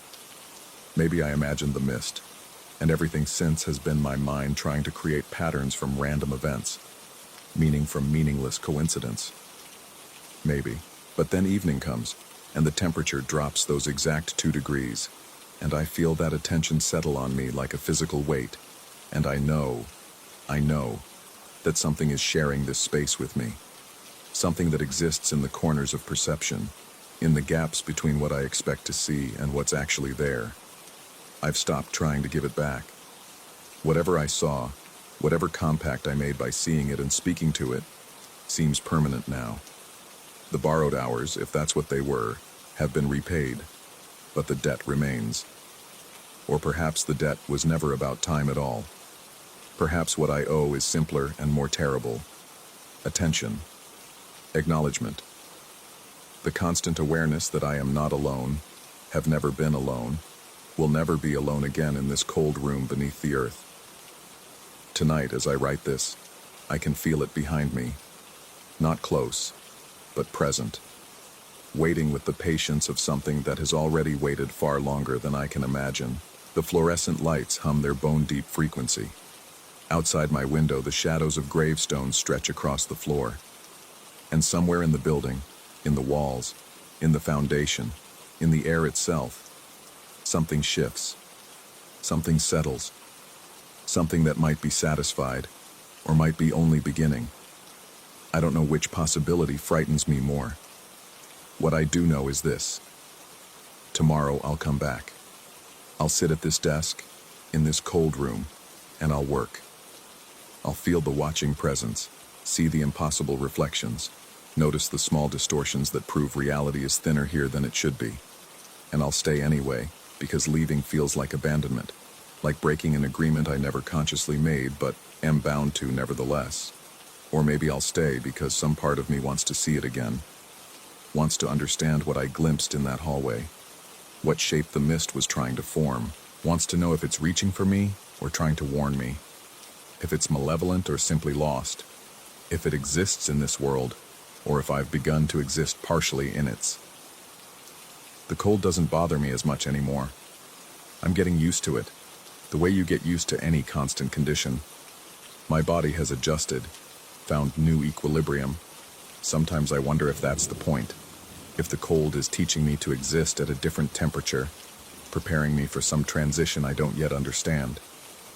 Sometimes I wonder if I'm still the same person who saw the mist in the hallway, or if I've been gradually replaced by something that only remembers being him. Sometimes I wonder if there's a difference. The fluorescent lights hum. The shadows stretch. The temperature holds steady at 2 degrees too cold. And I sit here, typing, while something watches from just beyond the edge of vision. patient as stone, cold as earth, waiting for something I cannot name and would not recognize if I could. Still waiting, still watching, still here.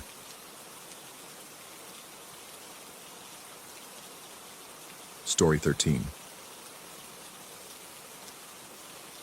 The house remembered me better than I remembered it. That's what I told myself the first week back in Tulsa, when the floorboards creaked in patterns I'd forgotten but somehow anticipated, when my hand found light switches in the dark without fumbling. Muscle memory, I said. The body keeps score. But there was something else too. A weight in the air, thick as August humidity, that settled over my shoulders the moment I crossed the threshold with my last box of belongings. The house wasn't just familiar, it was expectant. I'd moved back after the dissolution. That's the word Dr. Ramirez used during our final session in Portland, when I told her I was leaving. Not divorce, not separation, dissolution. Like I was a tablet fizzing apart in water. Maybe that's what happened. Maybe that's why I couldn't sleep in the apartment anymore. Why every shadow looked like accusation. Why I needed to return to something solid and known. To the two-story Craftsman on Maple Street where I'd grown up, where the walls were thick and the basement still smelled like my father's tobacco, even though he'd been gone 8 years. The first night, I slept like the dead, dreamless, complete. I woke to sunlight streaming through the same window I'd stared out as a teenager, and for 3 heartbeats I was 17 again, whole and unbroken. The second night, she said goodnight. I surfaced from sleep like a diver with failing oxygen, that desperate clawing back to consciousness. The bedroom was dark. I'd forgotten to leave the hallway light on. And in that darkness, close enough that I felt the whisper of breath against my ear, a woman's voice spoke. Good night. Not a question, not a greeting, a statement, firm and maternal, with the kind of authority that expected acknowledgement. The voice came from my left side, from the space between my pillow and the wall, where the plaster was cooled to the touch and marked with a water stain that looked like a bird in flight. I lay frozen, my heart slamming against my ribs. The rational part of my brain, the part that had sat through 8 months of therapy, that knew the architecture of anxiety and the physics of night terrors, started cataloging explanations.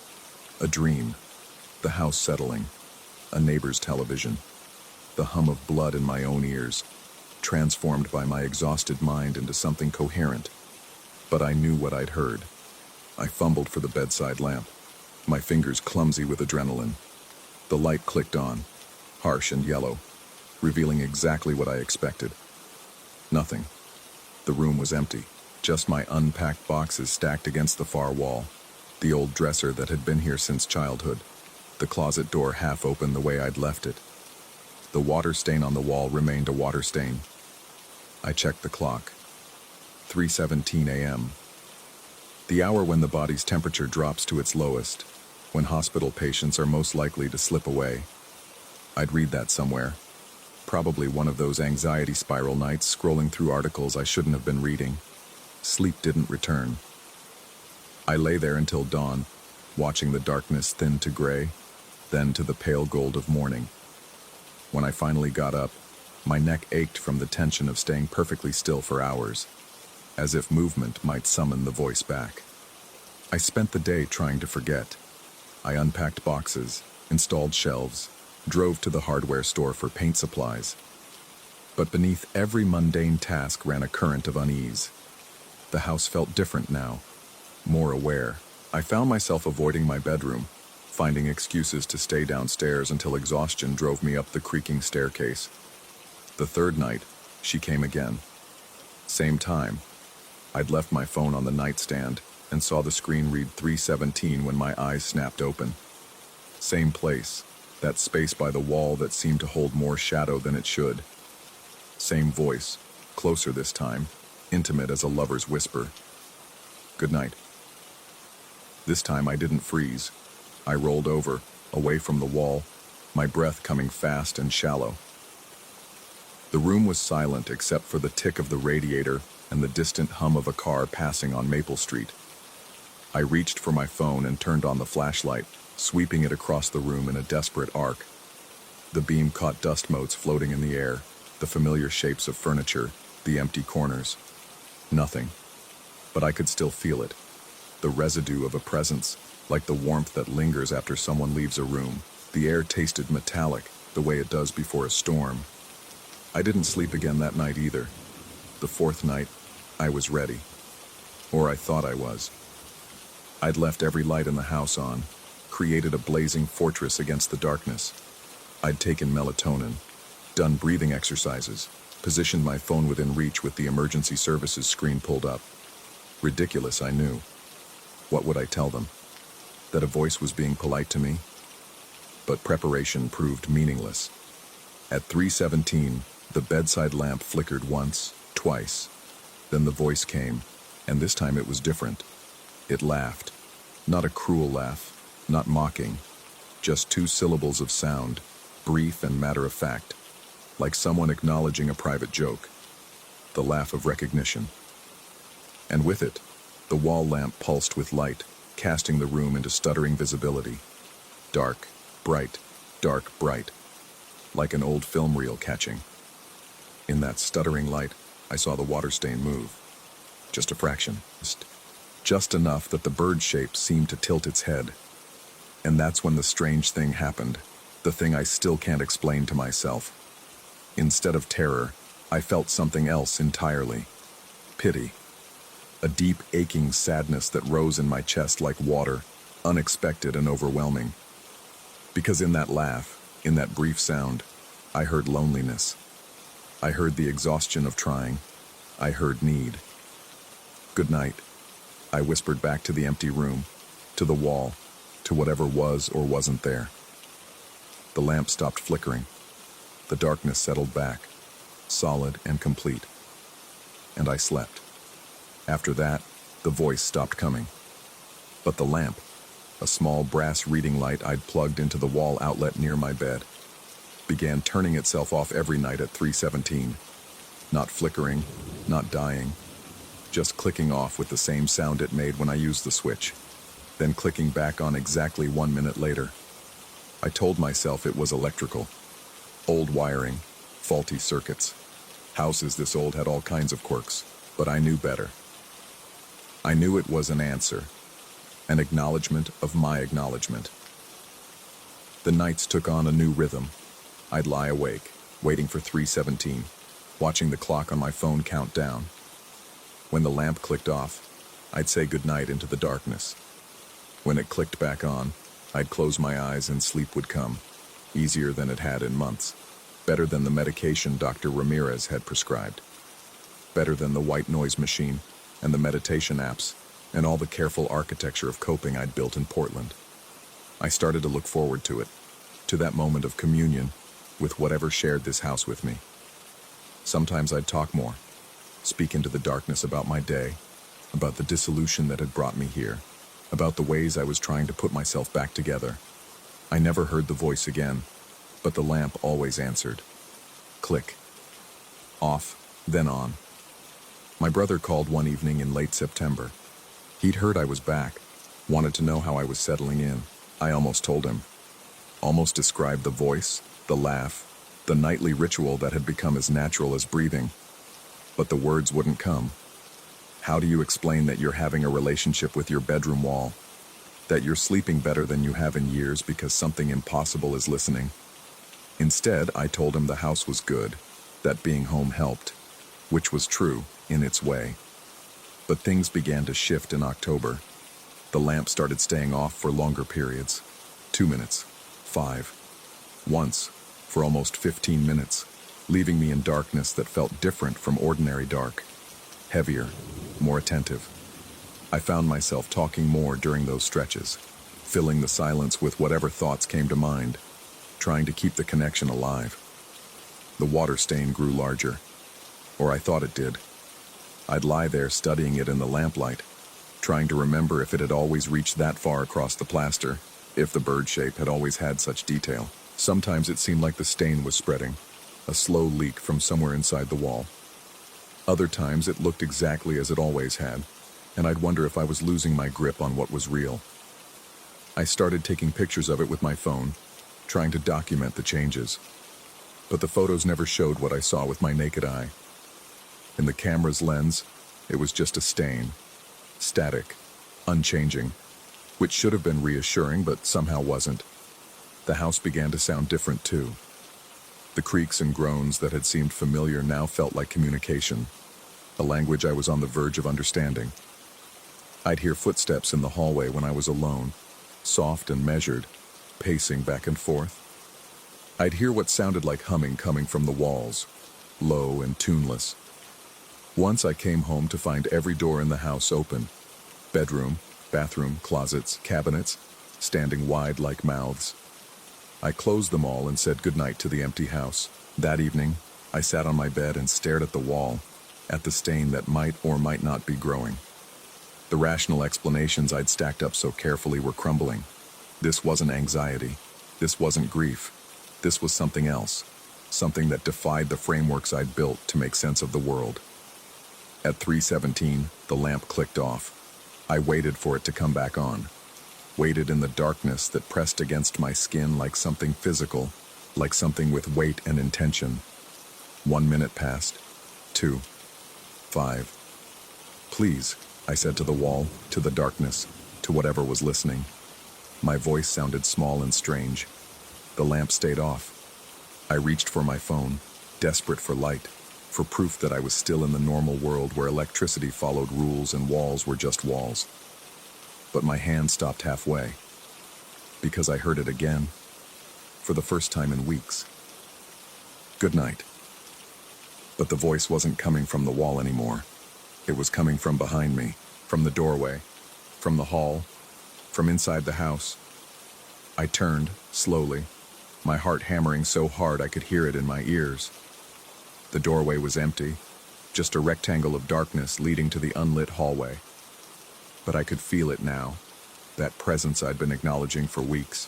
Feel it moving through the house like water finding new channels, spreading. The lamp clicked back on, but the light seemed dimmer than before, struggling against shadows that had grown teeth.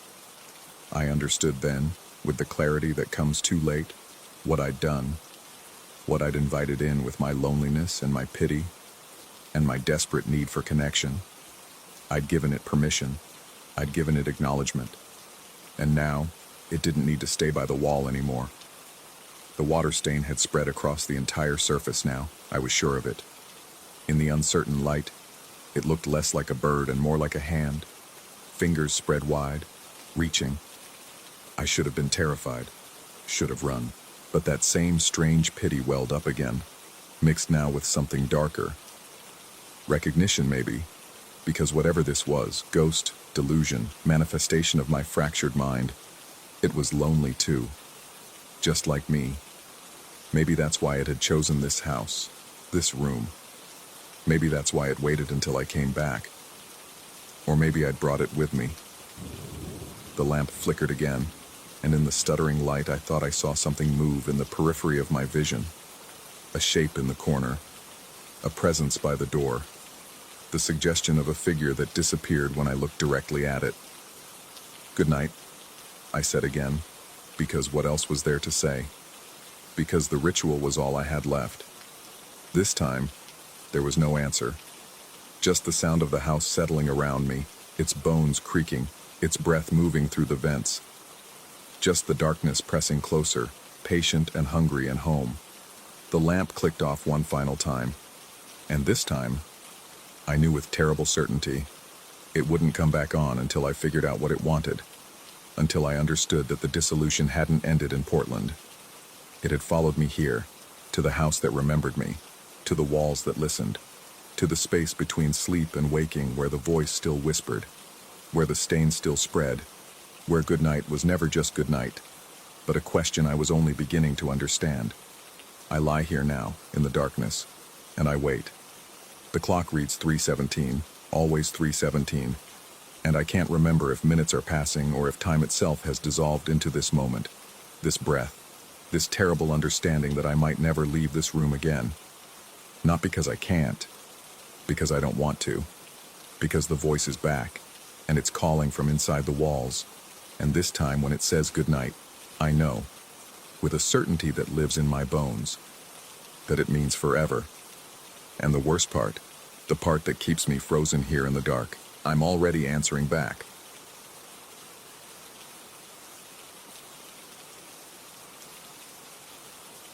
Story 14.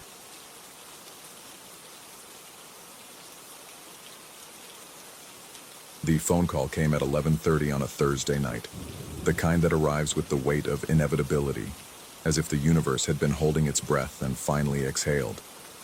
I sat in my apartment listening to my uncle's voice crack and reform, delivering news that shouldn't have surprised anyone but somehow did. The fluorescent kitchen light hummed above me, casting everything in that particular shade of institutional white that makes the world feel temporary. I don't remember deciding to drive.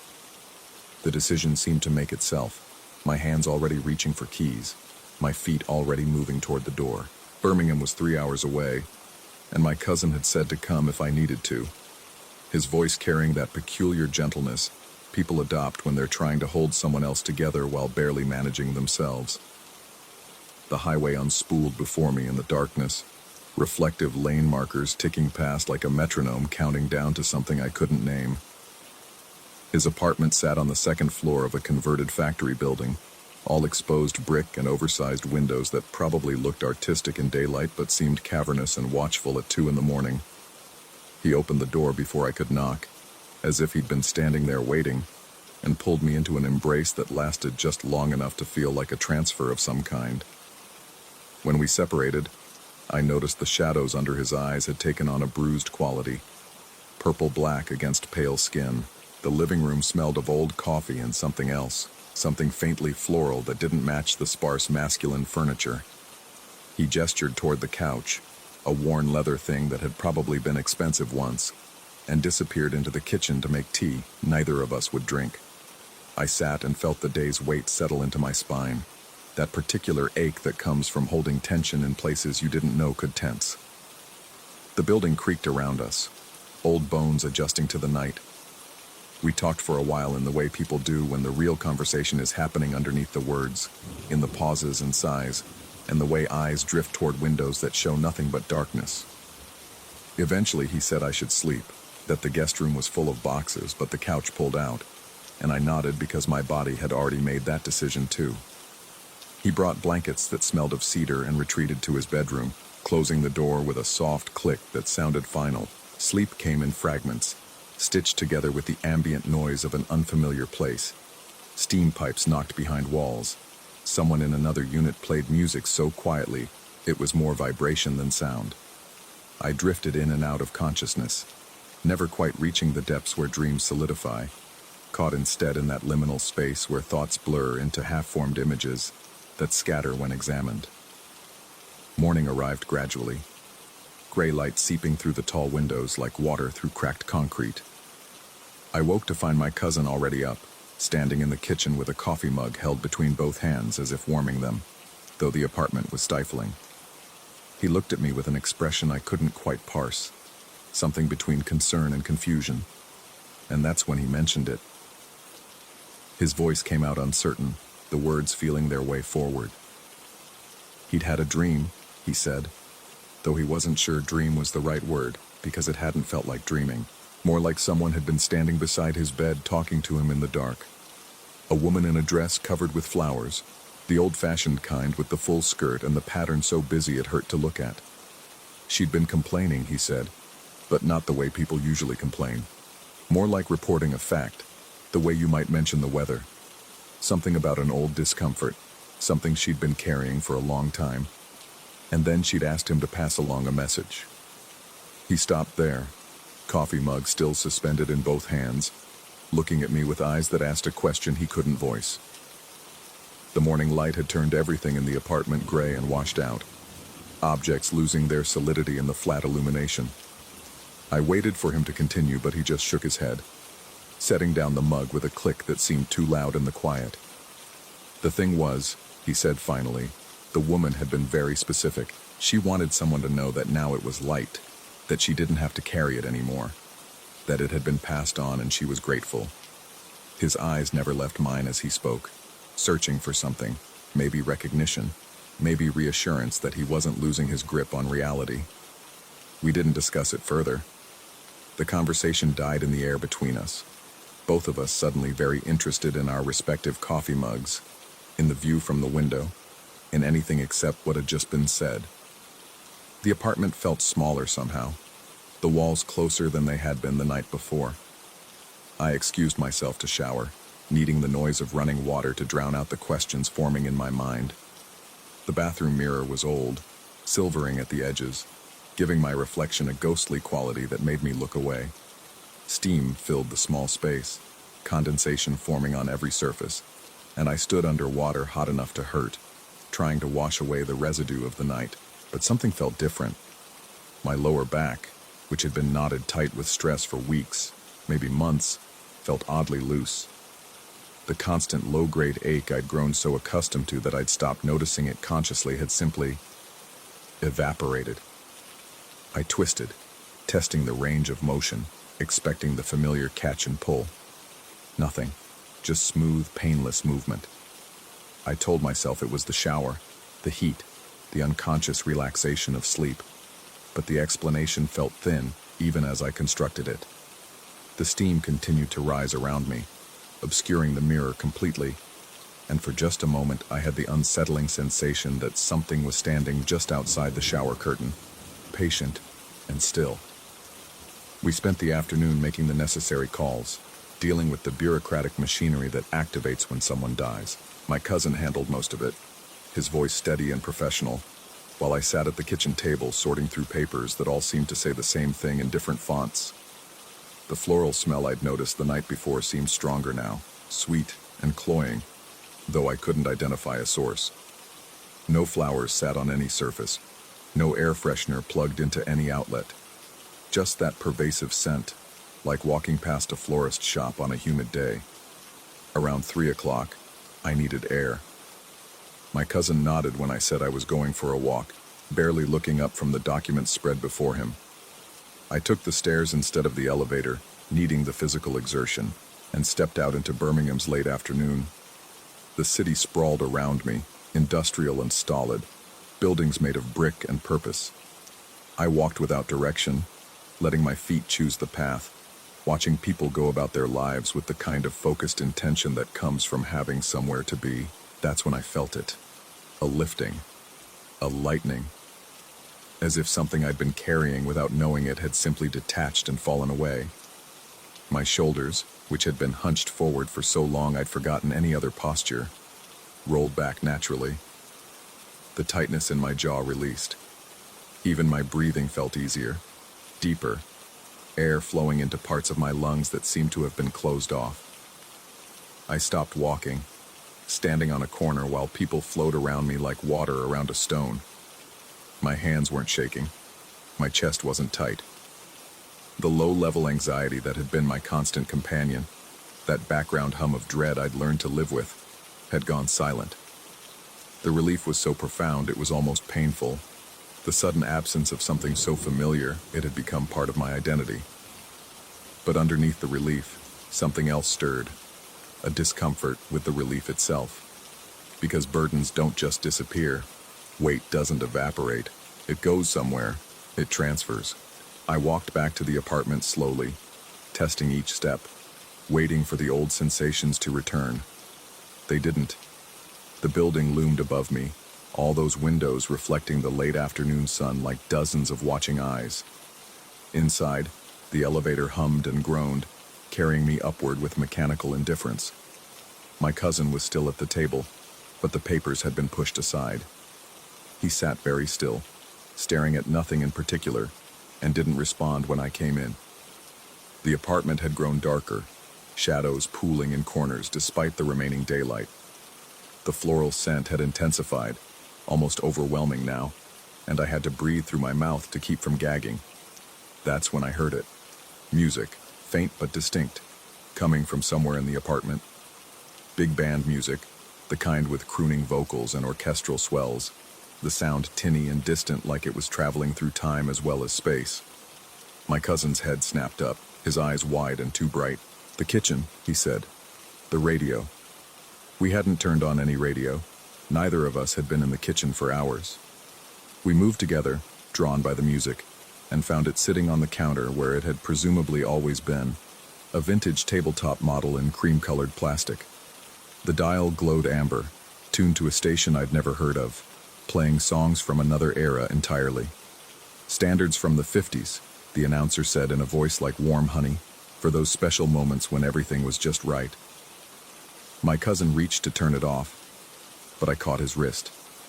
We stood there listening as song after song played, each one smooth and nostalgic, each one carrying the particular emotional weight of music from a time before we were born.